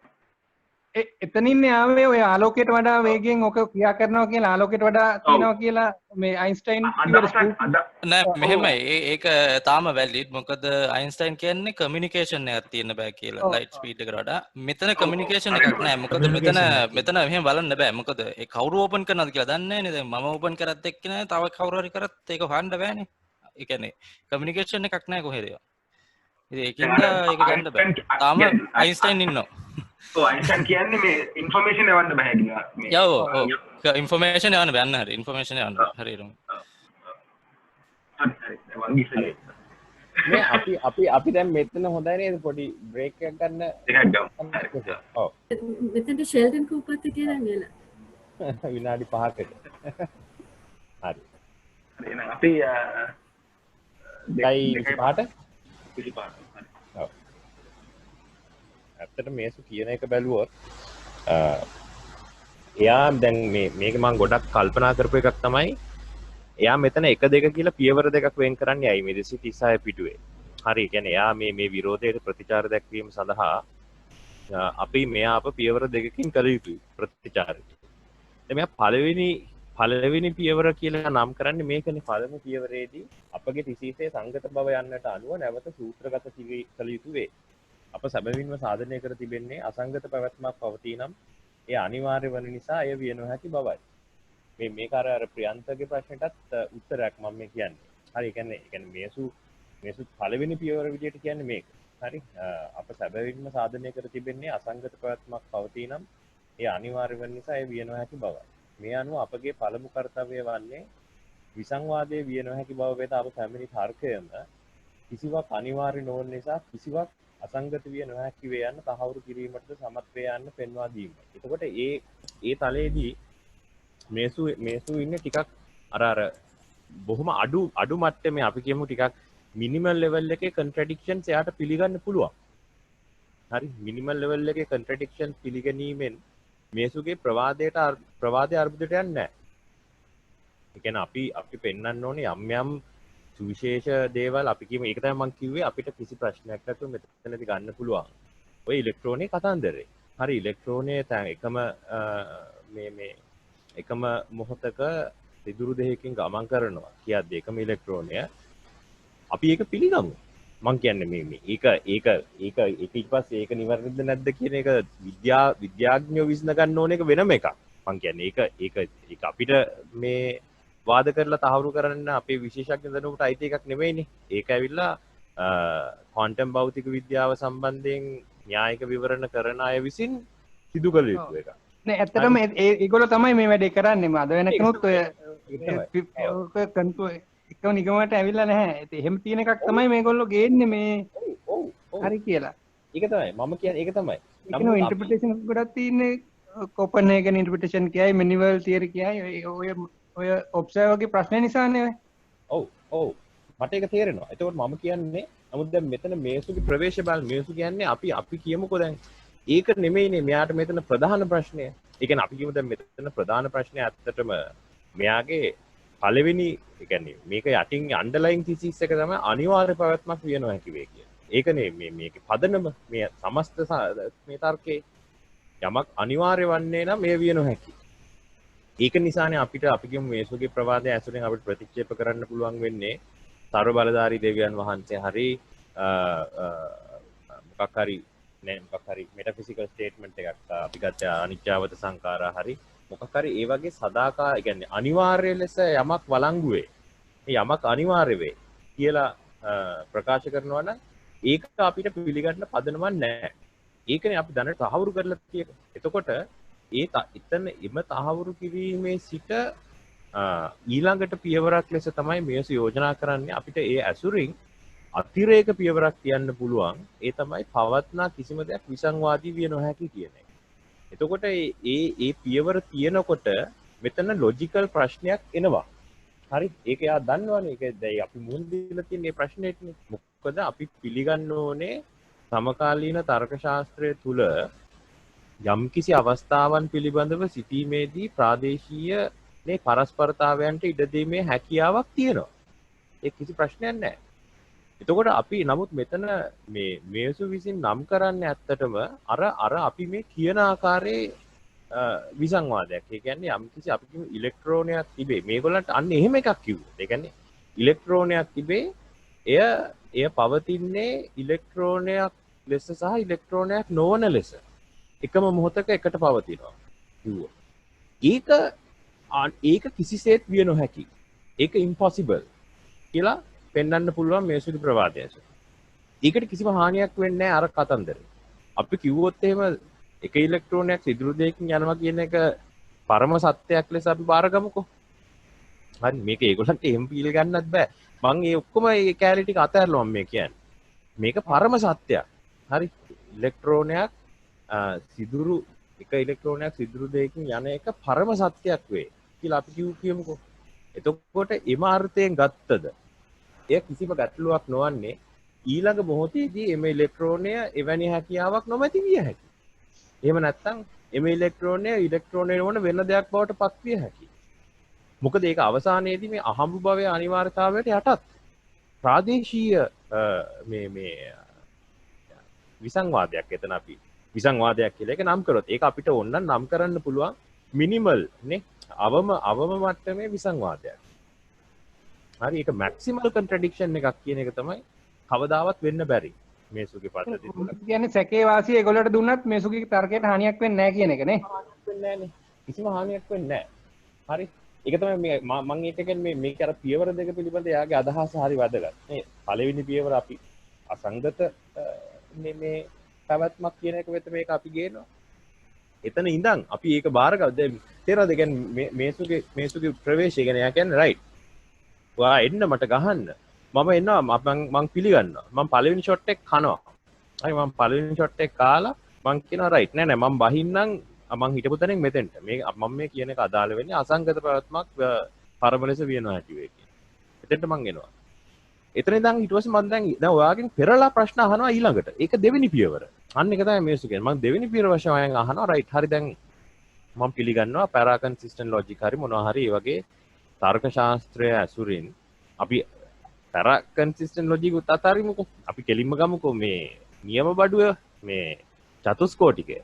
හරි චතුස්කෝටිකය අනුව අපිට හිතන්න පුළුවන් කියලා අපි ගන්නවා. නමුත් ඊට පස්සේ දෙවෙනි පියවර ලෙස මම අහනවා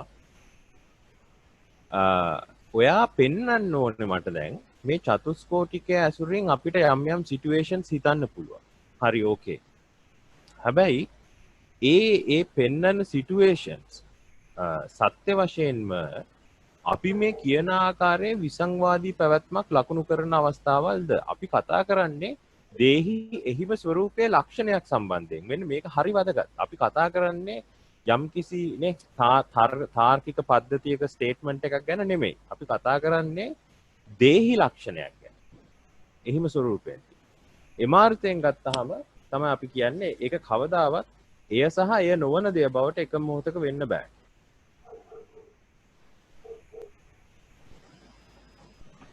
හරි. ඉතින් මට තේරෙන විදිහට මෙතන නම් ඇත්තටම කිසි ප්‍රශ්නයක් නැහැ. මෙතන මූලිකම අදහස අනිවාර්ය පැවැත්මක් තිබිය නොහැකි කියන එක. ඒක කිසිසේත් අභියෝගයට ලක් වෙන්නේ නැහැ.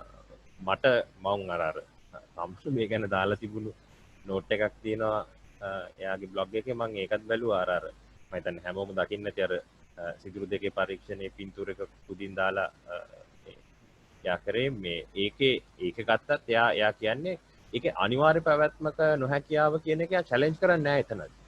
හරි දැන් මෙතන මූලික තර්කය ඒකයි. අනිවාර්ය පැවැත්මක් තිබෙනවා. ඒක ප්‍රතික්ෂේප කරන්න බෑ.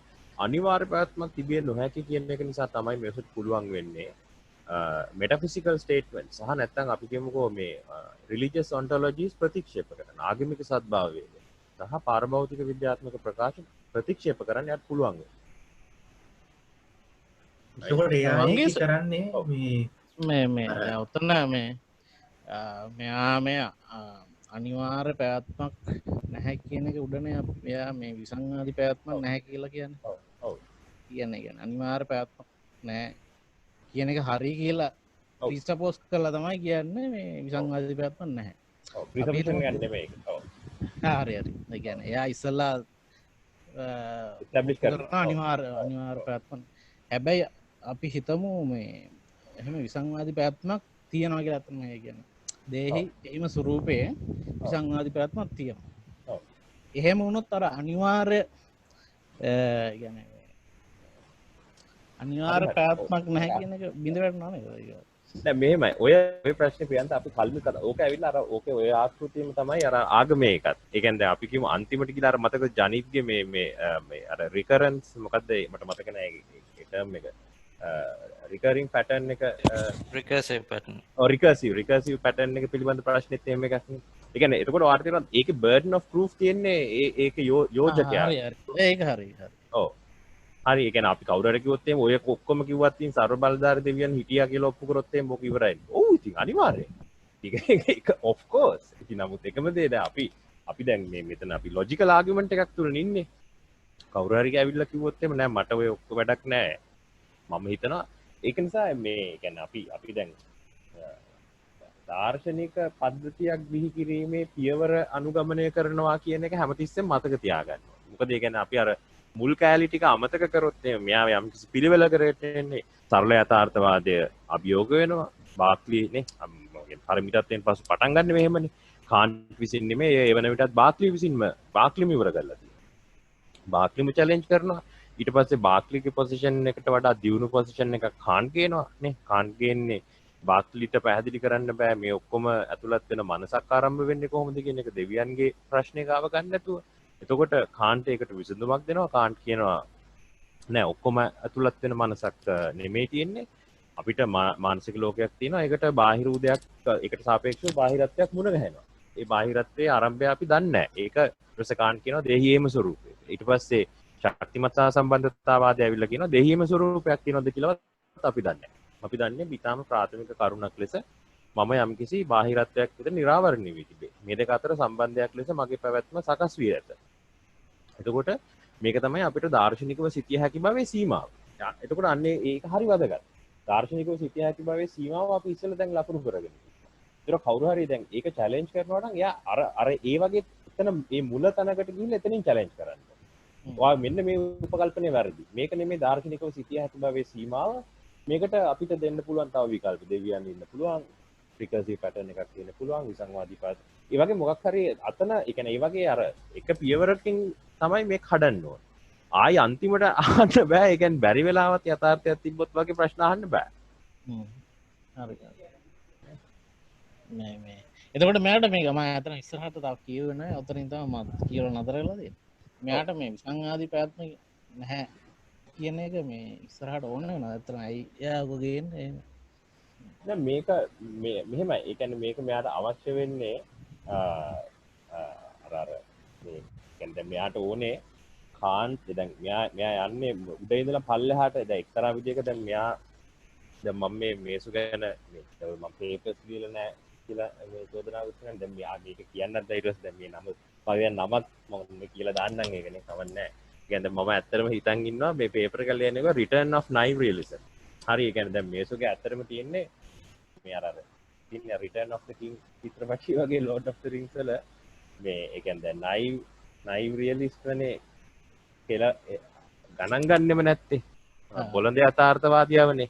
එතකොට මෙයාගේ ඇත්තටම මේසුගේ ව්‍යාපෘතිය තියෙන්නේ බොළඳ යථාර්ථවාදියාව ගණන් ගන්න නැහැ කියන එක ඉස්සෙල්ලම බාර අරගෙන එයා පිළිවෙලෙන් උපරිම අනිත් අන්තයට යනවා. අනිත් අන්තයට ගිහිල්ලා එයා එකින් එක කඩාගෙන එනවා. ඒ කියන්නේ දැන් ඔය පළවෙනි එක අපි ඉස්සෙල්ලම කැඩුවේ ශක්තිමත් සහ සම්බන්ධතාවාදියා. එයාට පිළිගන්න සිද්ධ වෙනවා කරුණමය භාවය අනිවාර්ය වේ කියන එක. කරුණමය භාවය අනිවාර්ය වේ කියන එකේ ඉඳලා මෙයාට තව පියවරක් පිටිපස්සට තියන්න පුළුවන්. ඒ දැන් අර ශක්තිමත් සහ සම්බන්ධතාවයේ ඉඳලා මෙයා ඉන්නේ දැන් දුර්වල සහ සම්බන්ධතාවාදයේ. ඒ කියන්නේ අපි කියමු හයිඩගර්ගේ සිට කාන්ට් දක්වා දැන් ආයි බහිනවා මෙයා. දැන් මොකද මේ කාන්ට් දක්වාවට පස්සේ යාට පුළුවන් කාන්ගේ 31 කට එන්න. ඒ කියන්නේ දෙහිම ස්වරූපයක් තිබේ. දෙහිම ස්වරූපය විසංවාදී නොවේ. ඊට පස්සේ මෙයාගේ ඊළඟ පියවර වෙන්නේ කාන්ගේ ඉඳලා දැන් මෙයා කියනවා ඒක අන්තිමටනේ. කාන්ටියානු දෙහිම ස්වරූපයේ සිට කාටිසියානු දෙහිම ස්වරූපය වෙත.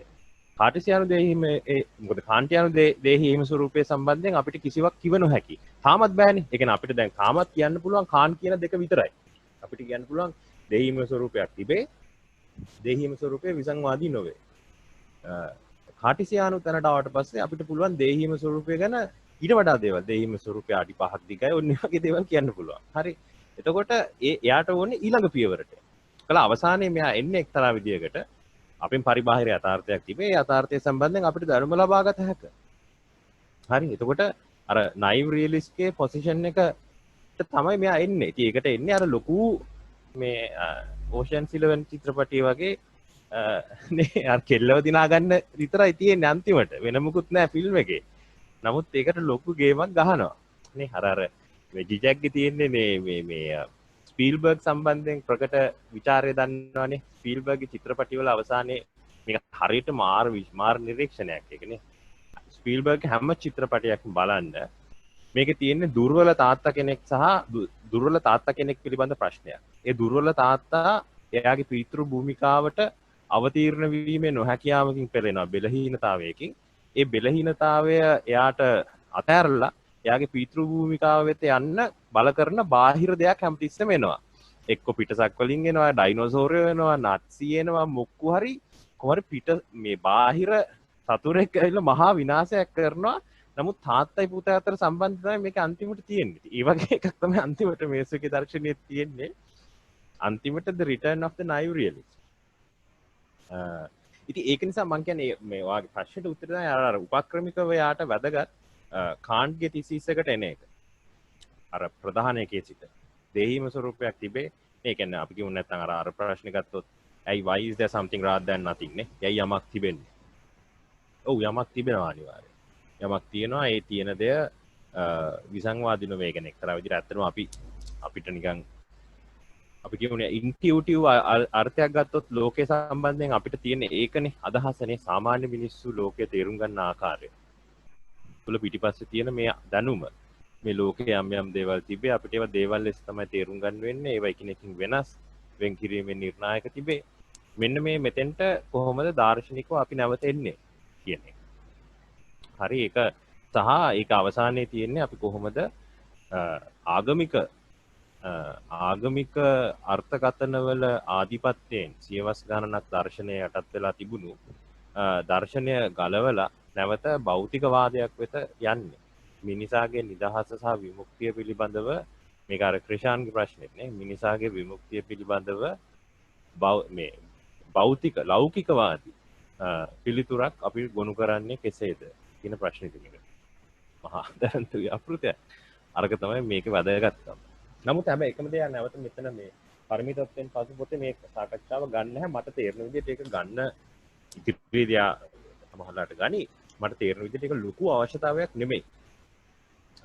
ඒ විසංවාදී ප්‍රාතිගන්ධ ප්‍රශ්නය.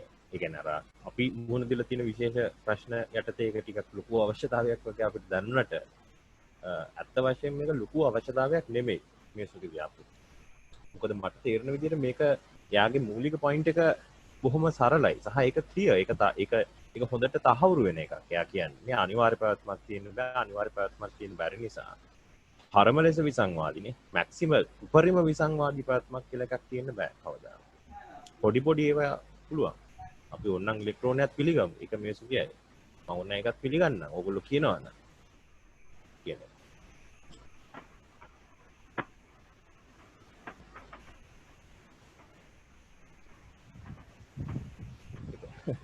ධර්ම නකමැති වුණා.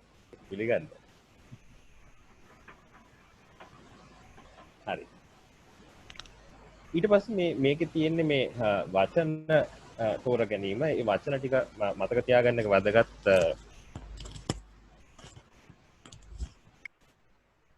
මේ වචන මෙයා දිගටම පාවිච්චි කරන නිසා පළවෙනි එක තමයි ඊට පස්සේ මෙයා මේ යෝජනා කරනවා මම මේ 238 39 අන්තිම පිටු 4 මෙයා යෝජනා කරනවා අපි දැන් කරුණමය භාවය කියන වචනය වෙනුවට මම යෝජනා කරනවා කරුණුත්වයේ මූලධර්මය කියන වචනය. හරි නැත්නම් බේසික් ෆැක්ටිසිටි කියන වචනය වෙනුවට මම ෆැක්චුअलिटी කියලා අලුත් වචනයක් යෝජනා කරනවා. මේකට ප්‍රධාන හේතුව තමයි ෆැක්ටිසිටි කියන වචනේ මූලික වශයෙන් නිෂේධනාත්මක අර්ථයක්. හරි ෆැක්ටිසිටි එකක් කියලා කියන්නේ අපේ දැනුම ලබා ගැනීමේ සීමාව ගැන අදහසක්. නූතන දාර්ශනිකයා පරිමිතවාදී දාර්ශනිකයා කරුණුමය භාවය කියන වචනය හඳුන්වලා දෙන්නේ අපේ පැවැත්මේ ගැඹුරටම පතුලටම ගියාට පස්සේ අපිට එතනින් එහා පැත්තට යන්න බැරි ස්ථිරවීමකට එනවා. ඒ ස්ථිරවීම යා නම් කරනවා. ඒක තමයි අපේ මූලික කරුණුමය භාවය. ඒක අපේ නොදැනුමේ ප්‍රකාශ. දැන් නමුත් දැන් මේක කියනවා නෑ මම දැන් කරන්නේ ඒක අනිත් පැත්ත. ඒක නිසා ඒකට සාධනීය පොසිටිව් අර්ථයක් වෙන වචනයක් අවශ්‍යයි. ඒක නිසා මම දැන් නම් කරනවා ඒක කරුණුත්වයේ මූලධර්ම. ඊට පස්සේ අනිත් එක තමයි යා දිගටම පාවිච්චි කරා අතාර්කිකත්වයේ මූලධර්මය නැත්නම් අහේතුවේ මූලධර්මනේ. principle of unreason කියන එක. යා කියනවා ඒකත් මම දැන් අතාරිනවා. ඒකත් අතාරලා ඒක අතාරනකොට යතන් තැනක පාවිච්චි කරනවා. නමුත් නිල වශයෙන් එයාගේ මේ ප්‍රවාදේ නම් කරන්නේ කරුණුත්වයේ මූලධර්මය. ඒක තමයි පළවෙනි. ඊට පස්සේ යා කියනවා මම අපිට ඊළඟට දර්ශනයේ පියවර විය යුතු ඉත්තේ කරුණුත්වයේ මූලධර්මය මත පදනම් වී අපිට තේරුම් ගත හැකි අවශේෂ හොන්දේසි මොනවාද? කරුණුත්වයේ මූලධර්මයේ අනිවාර්යතාවය මත පදනම් වී වෙන වෙන දේවල් අපිට නිය තරම ලෙස වළංගු වෙනවා කියලා කියන්න පුළුවන්. අන්නේ ඒ දෙවෙනි ආකාරයේ ව්‍යුත්පන්න කරගන්න දේවල් මම කියනවා මේ කියනවා මම ඒව නම් කරනවා කරුණුත්වයේ ස්වરૂපය. figures of the faction. හරි කරුණුත්වයේ ස්වરૂපය.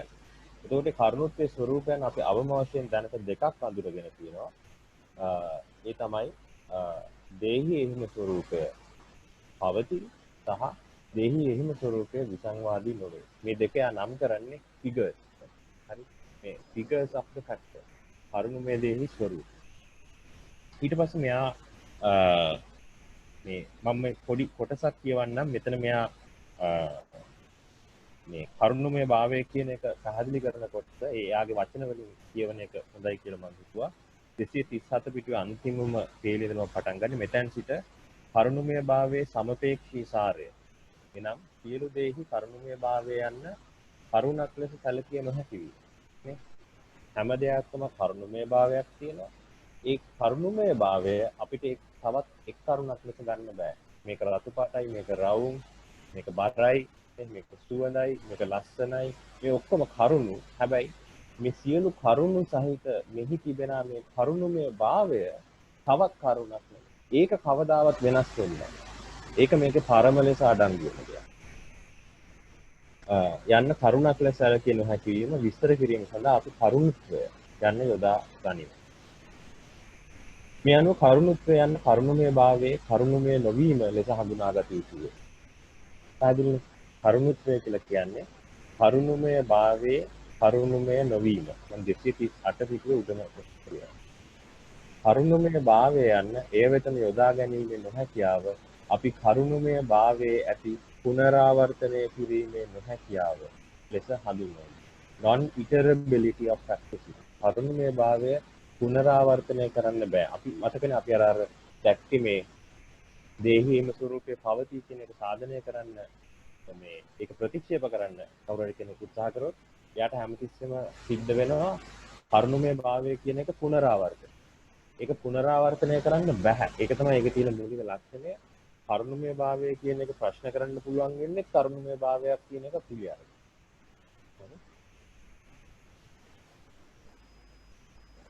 මෙම පුනරාවර්තනය කිරීමේ නොහැකියාව ආදානග්‍රාහී නොවන සමපේක්ෂණයට තෝරාගත හැකි එකම අනිවාර්යතාවයේ ප්‍රභවය විස්තර කරයි.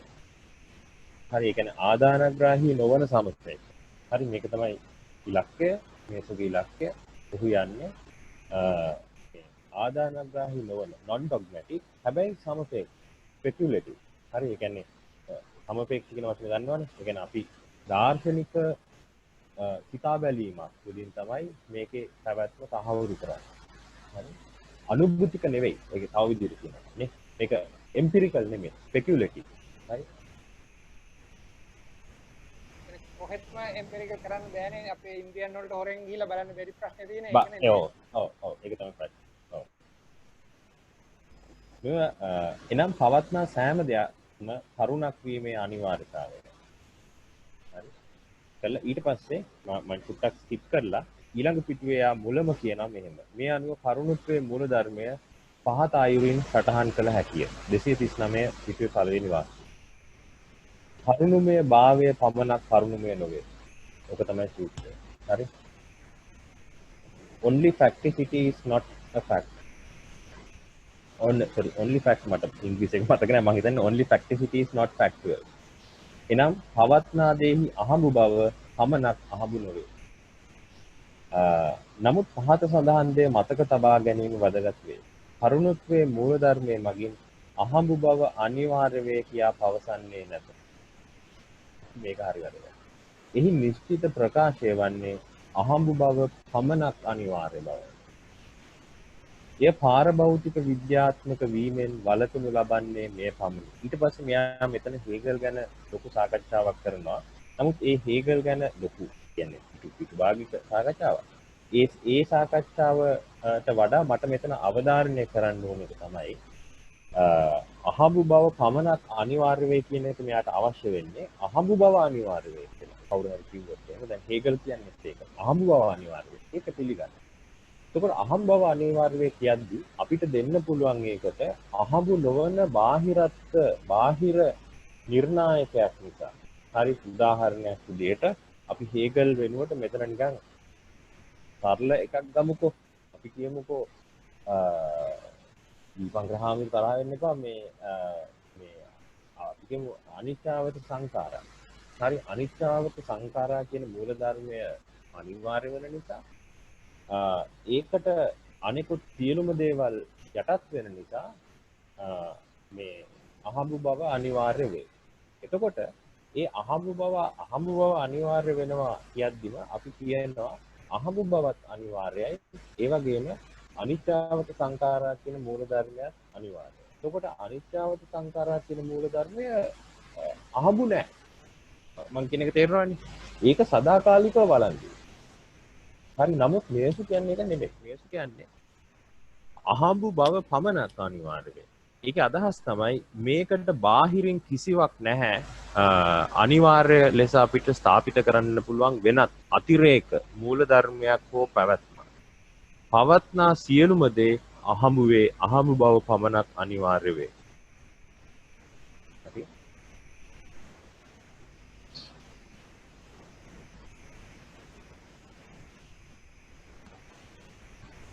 ඊට පස්සේ අවසාන එක මම අර මේක මම අපි කල්ලු කතා කරා ප්‍රියන්තගේ උත්තරේට අනුව මම මේ 240 පිටුවේ ඉන්නේ.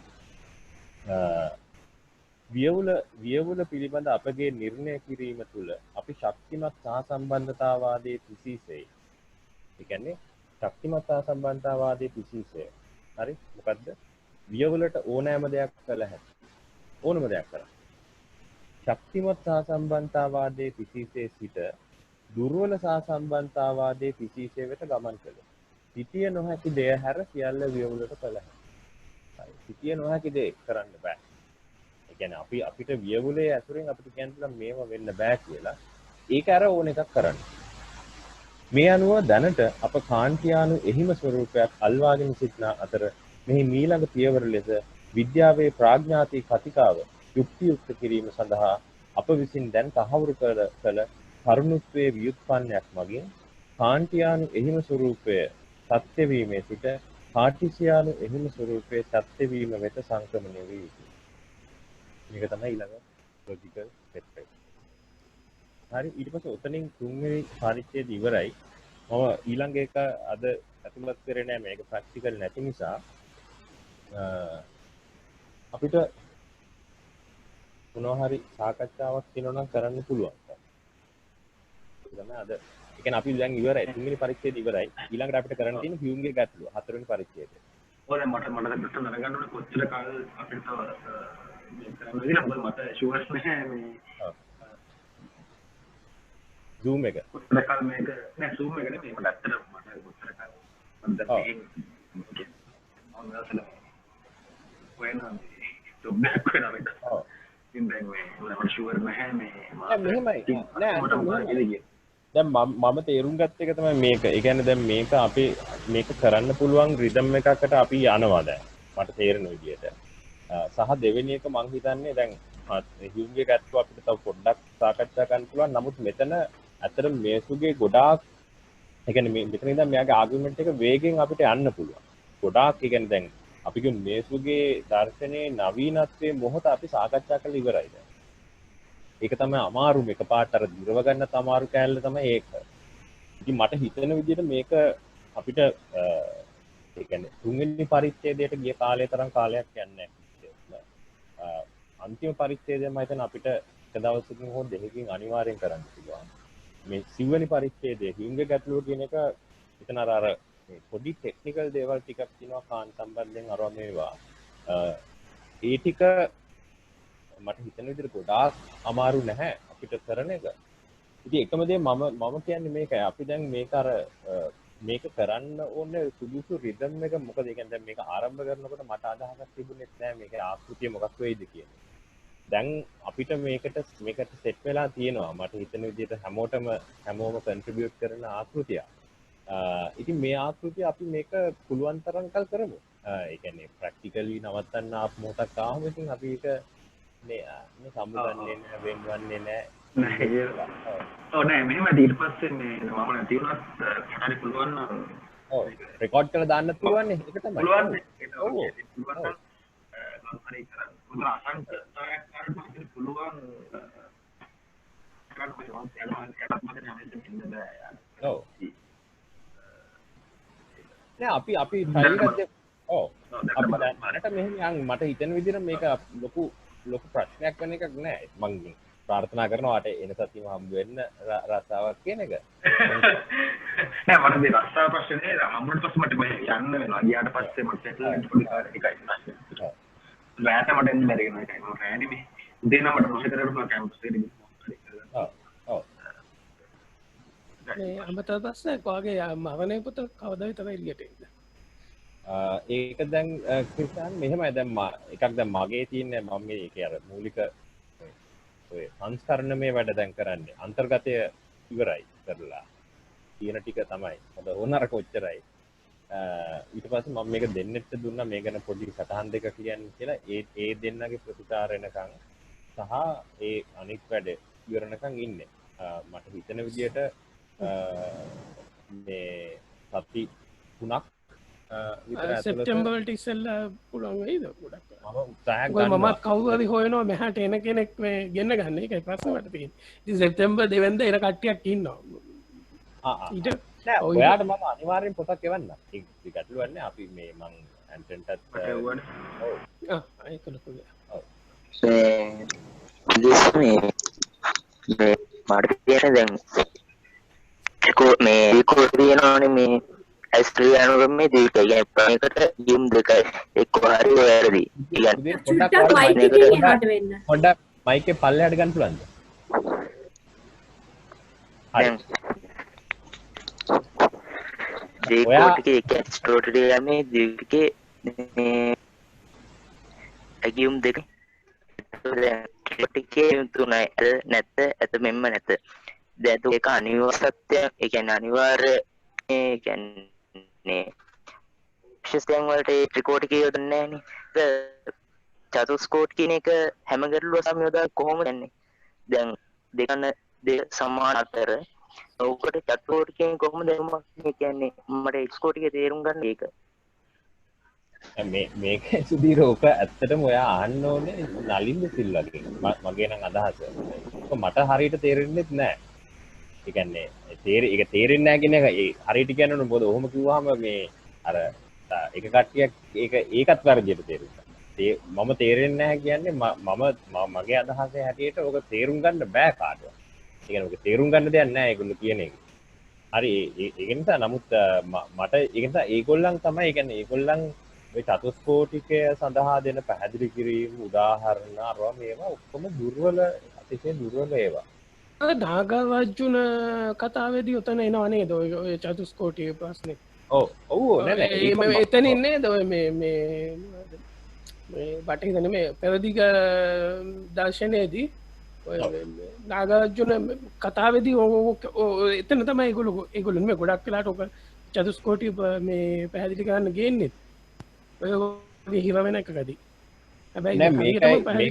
ක්‍රිෂන් මේකයි මගේ අදහස් මම කියන්නේ ඒ කියන්නේ දැන් ඔයා ගැන ස්ටඩි දැන් අපි කියමු දැන් අර මේ අසංක පෙරේරා ෂෙයා කරලා තිබුණා ගේෂ මම පොඩ්ඩයි අදහසක් කියනවා ඒ ගැන ඔව් කියන්නේ සාමාන්‍යයෙන් චතුස්කෝටිය කියන එකේ ආරම්භයේ බුදුදහම නෙමෙයි නෑ එහෙම මම දන්නවා කෝටිය කියන එක ඉන්දියන් ෆිලොසොෆි වල ඒ කියන්නේ සම්භාව්‍ය ඉන්දියානු දර්ශනයේ ඕම ඈතට යන එකක් චතුස්කෝටිය මුල් කරගෙන මූලික වශයෙන් ගොඩනගාගත්ත පැවැත්ම පිළිබඳව ප්‍රශ්න 10ක් 12ක් තිබුණා. ඒ බුදුහාමුදුරුවෝ කියන්නේ ඉන්දියාවේ බිහි වෙන කාලේ. ඒ ওই ප්‍රශ්න ටික බුදුහාමුදුරුවෝත් අහනවා. ඒතර බුදුහාමුදුරුවෝ චතුස්කෝටියෙන් අහන එක ප්‍රශ්නයකටවත් උත්තර දෙන්නේ නැහැ. බුදුහාමුදුරුවෝ ප්‍රතික්ෂේප කරන ප්‍රශ්න. කියන්නේ චතුස්කෝටිකය භාවිතා කිරීම කියන එක ඔය ආත්මවාදය සම්බන්ධව ප්‍රශ්නයේදී බුදුහාමුදුරුවෝ ප්‍රතික්ෂේප කරනවා. ඒ කියන්නේ කොතනින් ගියත් අපි අවසානයේදී ලොකු මේ මෙටාෆිසිකල් මේකක උගුල ගහු වෙනවා කියන අර්ථයෙන්. ඉතින් නමුත් පහුකාලීනව වෙද්දී ඕක බෞද්ධ සම්ප්‍රදාය තුලත් ඉන්දියානු වෙනත් සම්ප්‍රදායන් තුලත් චතුස්කෝටිය භාවිතා වෙනවා. නාගර්ජුනගේ විතරක් නෙමේ මිලින්ද ප්‍රඥේ ගත්තම මේ නාගසේන හාමුදුරුවෝත් භාවිතා කරලා තියෙනවා. ඉතින් යම් යම් අවස්ථාවල සූත්‍රවල මුණ ගැහෙනවා ඔය චතුස්කෝටික තර්කය ඒ කාලේ හිටපු ශ්‍රමණ බ්‍රාහ්මණයන් භාවිතා කරපු යම් යම් දේවල් පැහැදිලි කිරීමේදී බුදුහාමුදුරුවෝ ඒ අය යොදාගෙන තියෙන ආකාරයට ඒක යොදාගෙන තියෙනවා. හැබැයි යොදාගෙන තියෙන චතුස්කෝටියන් දේවල් තේරුම් ගන්න නෙමෙයි. ඇත්තට මේක නිෂේධනය කරන්න.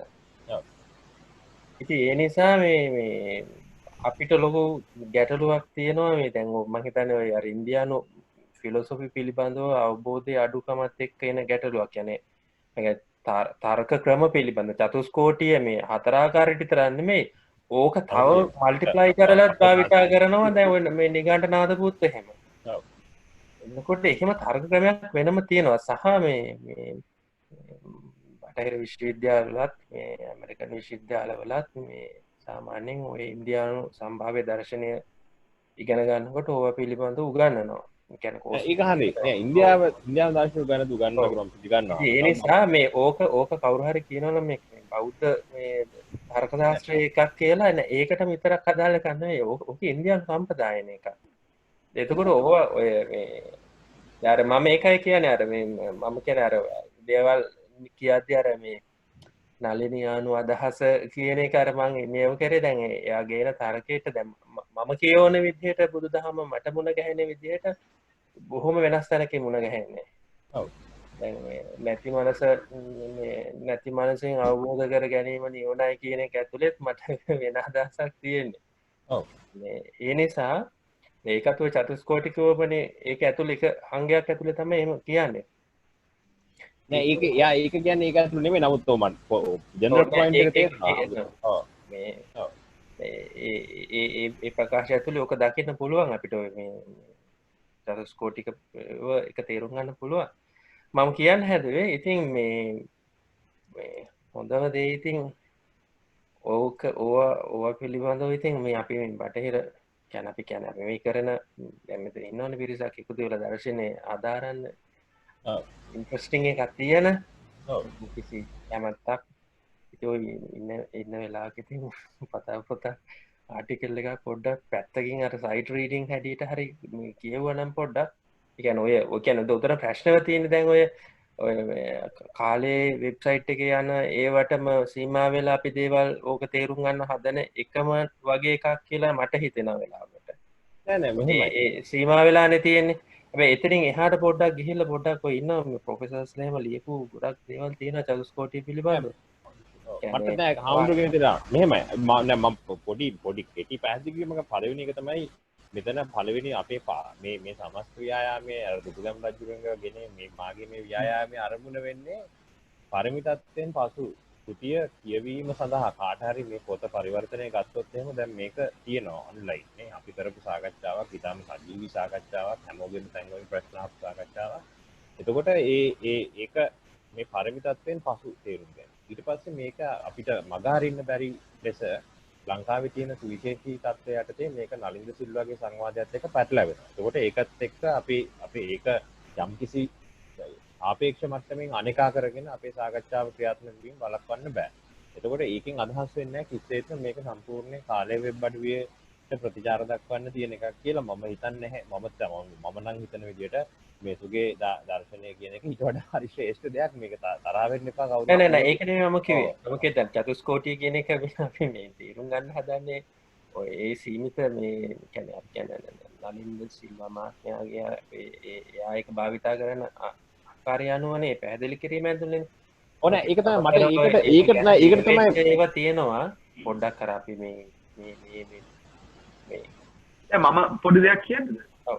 නෑ ඇත්තටම මේ අපි චතුස්කෝටිය ගැන කතා කරන්නේ නලින්ද සිල්වා කතා කරන නිසා තමයි. ඇත්තටම මම හිතන්නේ අපි චතුස්කෝටිය දාලා නෑ මේක. අනිවාර්යයෙන්. දැන් මම කියන්නේ ඒකයි. දැන් මගේ දෙවෙනි පොයින්ට් එක උනේ ඇත්තටම හාමුදුරුවෝ දැන් බලන්න සාමාන්‍යයෙන් දැන් ඔය දැන් විශේෂයෙන් ඇනලිටික් මේ විශ්ලේෂී සම්ප්‍රදාය තුළ දර්ශන ඉගෙන ගන්නවා කියන්නේ තර්ක ශාස්ත්‍රයත් එක්ක කරන විශාල ගනුදෙනුවක් නේ. එතකොට ඒ තර්ක ශාස්ත්‍රය තුළ අපි කියමු දැන් ඔය අපි කියනවානේ දැන් සම්භාව්‍යනේ ඇරිස්ටෝටලියානු තර්ක ශාස්ත්‍රය ඊට පස්සේ ක්ලාසිකල් ලොජික් නේ දාන විශ්ලේෂයේ ආරම්භ වෙනවා නේ පර්ගල් ආරගල් මේගොල්ලෝ කට්ටියත් එක්ක ඊට පස්සේ 20 වෙනි සියවසේ තමයි ඔය පැරා කන්සිස්ටන්ට් ලොජික් ආරම්භ මේවා එන්නේ. හරි එතකොට අපි කියන්නේ තර්ක ශාස්ත්‍රයේ තියෙනවානේ මූලධර්මය කියන්නේ principle of identity නේ ඒ සමානයි ඒ ඊට පස්සේ principle of non contradiction ඊට පස්සේ principle of excluded middle ඔහොම අපි කියන්නේ දැන් සාමාන්‍යයෙන්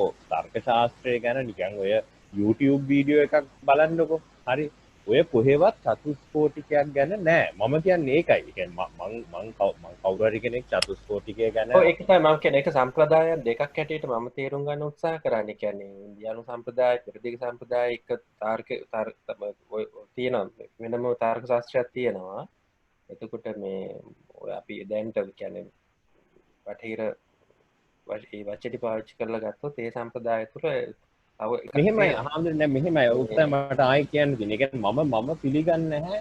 අඩුම තරමේ දැන් අපි කියමු ඉන්දියාවේ දැන් ලොජිෂියන් කෙනෙක් ඉන්නවා නම් සීරියස්. එයා ඉගෙන ගන්නේ මම කියන්නේ නැහැ එයා ඔය වගේ කැලි මෙන්දා ඒව වගේ කරයි. නමුත් ඒ කියන්නේ දැන් මේ වෙලාවේ තර්ක ශාස්ත්‍රය කියලා මේ ලෝකේ තියෙනවානේ යම්කිසි සබ්ජෙක්ට් එකක්. මේකත් ඔය වෙස්ටර්න් ෆිලොසොෆි වගේ එකක් තමයි. මම කියන්නේ ඒක කවුරු හරි කෙනෙක් කියනවා නම් non western philosophy එකක් තියෙනවා. මම කියන්නේ මේ මට නම් ෆිලොසොෆි වෙස්ටර්න්ද non westernද කියන එක නෙමෙයි. ලොජිකුත් එහෙමයි. හරි non westernද කියන එක නෙමෙයි. මට කවුරු හරි ගෙනත් පෙන්නන්න මෙන්න මේ අපි කියමු ඔන්න ඉන්නවා ජපානයේ අපි කියමු දැන් කවුද සජින් කඩයාගේ නම ඔය ජිජෙක්ව කතා කරන්නේ සජින් කරටාන් මේ දැන් ඔන්න දැන් එයා ඇවිල්ලා ඊස්ටර්න් ෆිලොසොෆර් කෙනෙක් නෑනේ. එයා ඇවිල්ලා කාන්ට් සහ මාක්ස් සම්බන්ධයෙන් ඉතාලම ඔරිජිනල් අර්ථකථන කරන බටහිර මේ දාර්ශනිකයෙක් ජපානීය. හරි ඉතින් මම කියන්නේ ඉතින් මට නම් මේ ඔය වෙස්ටර්න් non වෙස්ටර්න් මම දන්න හරි මට කවුරු හරි පෙන්නන්න චතුස්කෝටිකය කියන එක මගින් මේ කොහේ හරි නිකන් තර්ක ශාස්ත්‍රීය පද්ධති හදලා එහෙම මොනවත් නෑ. ඉවනියන් අතීතයේ තිබුණු මම ඒව රිසර්ච් ඉන්ට්‍රස්ට් එකක් නෑ කියලා මම කියන්නේ නෑ. කවුරු හරි ඒ ගැන උනන්දු වෙනවා නම් ඒක කරන එක මට කිසි විරෝධයක් නෑ. මට නවත්තන්න බෑනේ. හරි නමුත් ඒක මගේ එකකුත් ඉන්ට්‍රස්ට් එකකුත් නෙමෙයි. මට තේරෙන විදිහට සමකාලීන ලෝකේ තර්ක ශාස්ත්‍රය කියලා ඌව කවුරුත් ඉගෙන ගන්න නෑ. හරි මම කියන්නේ එච්චරයි. ඒ කියන්නේ ඒක කාට හරි අපි කියමු දැන් නලින්ද සිල්වා යෝජනා කරේ මේකනේ හාමුදුරුවෝ නලින්ද සිල්වා 80 දශකයේ යෝජනා කරේ එයා කිව්වේ අපේ තිබුණා ඉස්සර මෙහෙම ඒවා. අපි දැන් මේ අපේ චින්තනය තුල හිතලා අපිත් ඒ විදිහව හදන්න ඕනේ. දැන් වැඩේ තියෙන්නේ අවුරුදු 40කට පස්සේ එයා එතනම ඒකම කියනවා. ඒ කියන්නේ දැන් ඒ කියන්නේ හරිනම් දැන් වෙද්දියා චතුස්කෝටිකය පාවිච්චි කරලා මේ අපි කියමු ඔන්න ක්ලාසිකල් ලොජික් හරි පැරා කොන්සිස්ටන්ට් ලොජික් හරි වගේ මොකක් හරි ලොකු ලොජිකල් සිස්ටම් එකක් දැන් හදලා තියෙනවා. තාමත් අර ඒ කාලේ මිලින්ද හරි මොනවා හරි කිව්වයි කියන එක කියක ඉඳලා හරියන්නේ නැහැ දැන්. ඔසොන් කාලෙට වැඩිනේ. ඔසොන් කාලෙට කියනවා වැඩි ඔව්.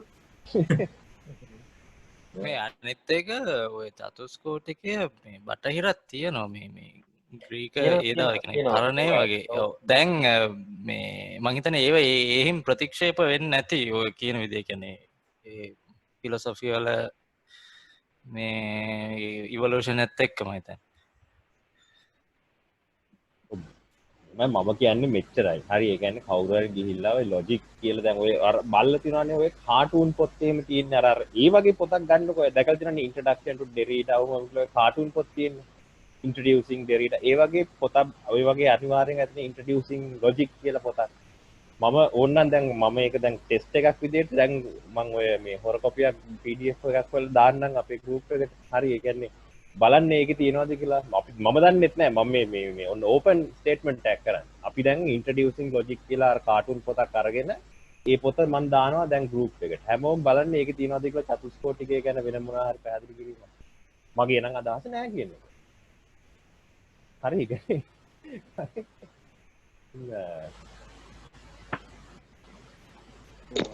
තා ප්‍රශ්නයක් තියෙනවා මේ දැන් මං සත්භාවයේදී කියන වචනය අහලා තියෙන්නේ ප්‍රස්තුත සම්බන්ධය. කියන්නේ සත්භාවය පිළිබඳ ගැටලුව කියන එක මම අර ප්‍රස්තුත ඒ කියන්නේ ප්‍රස්තුත වලින් ඉගෙන ගන්න මේ නොපවතින දෙයක් පවතිනවා අය හේතුවෙන් හටගන්නා ප්‍රශ්නයනේ. එතකොට සත්භාවයේදී පදන කියන එකේදී ඔය අර්ථය වෙනස් වෙනවද? සත්භාවයේදී පදනම කියන්නේ මොකක්ද එතකොට? මේක ඇසුරේ කියන්නේ මෙතන සත්භාවයේදී කියලා පාවිච්චි කරන්නේ ඔන්ටොලොජි කියන අර්ථයෙන්. ඒ කියන්නේ ඔන්ටොලොජි කියලා කියන්නේ සරලම අර්ථය තමයි මේ පැවැත්ම යනුවෙන් පැවැත්ම යනු කුමක්ද? පැවැත්ම යනු කුමක්ද කියන ප්‍රශ්නෙට දෙන උත්තරය. කියන්නේ අපිට ඕනම දෙයක් පවතිනවා. මේ පෑන පවතිනවා, අපේ සාකච්ඡාව පවතිනවා, ලංකාව පවතිනවා, ඔක්කොම පවතිනවා. ඒවා පවතින දේවල් සඳහා උදාහරණ. පවතින දේවල්. ඒවා entity, being, වස්තු, භූතාර්ථයන්. නමුත් ඒ හැම දෙයකටම පොදු එකක් තියෙනවානේ පැවැත්ම කියලා. මොකද්ද පැවැත්ම? අන්න ඒක තමයි ontology. පැවැත්ම යන කුමක්? හරි දැන් ඒකට මේසු උත්තරයක් දෙනවා අපි අපේ සාකච්ඡාවේ පදනම එකක්ද මේසු කියනවා. පැවැත්ම යන කරුණුමය භාවය. නැත්තම් කරුණුමය පැවැත්මල් වල ඇති කරුණුමය භාවය. පැවැත්ම යන අහඹු බවයි. අහඹු භවයේ අනිවාර්ය ක්‍රියාකාරීත්වය. that is being for being. හරි නේද? ඒකයි උත්තර දෙනවා දැන්. අපි ගමු බදියු කියනවා පැවැත්ම යනු බදියු කියන්නේ being for ඒ කියන්නේ ontology කියලා කියන්නේ යා කියන්නේ mathematics. මොකද ගණිතයේ පැවැත්ම යනු බහුගුණාකාරයයි. මේ being is multiplicity, pure multiplicity, පාරිශුද්ධ බහුගුණාකාරයයි.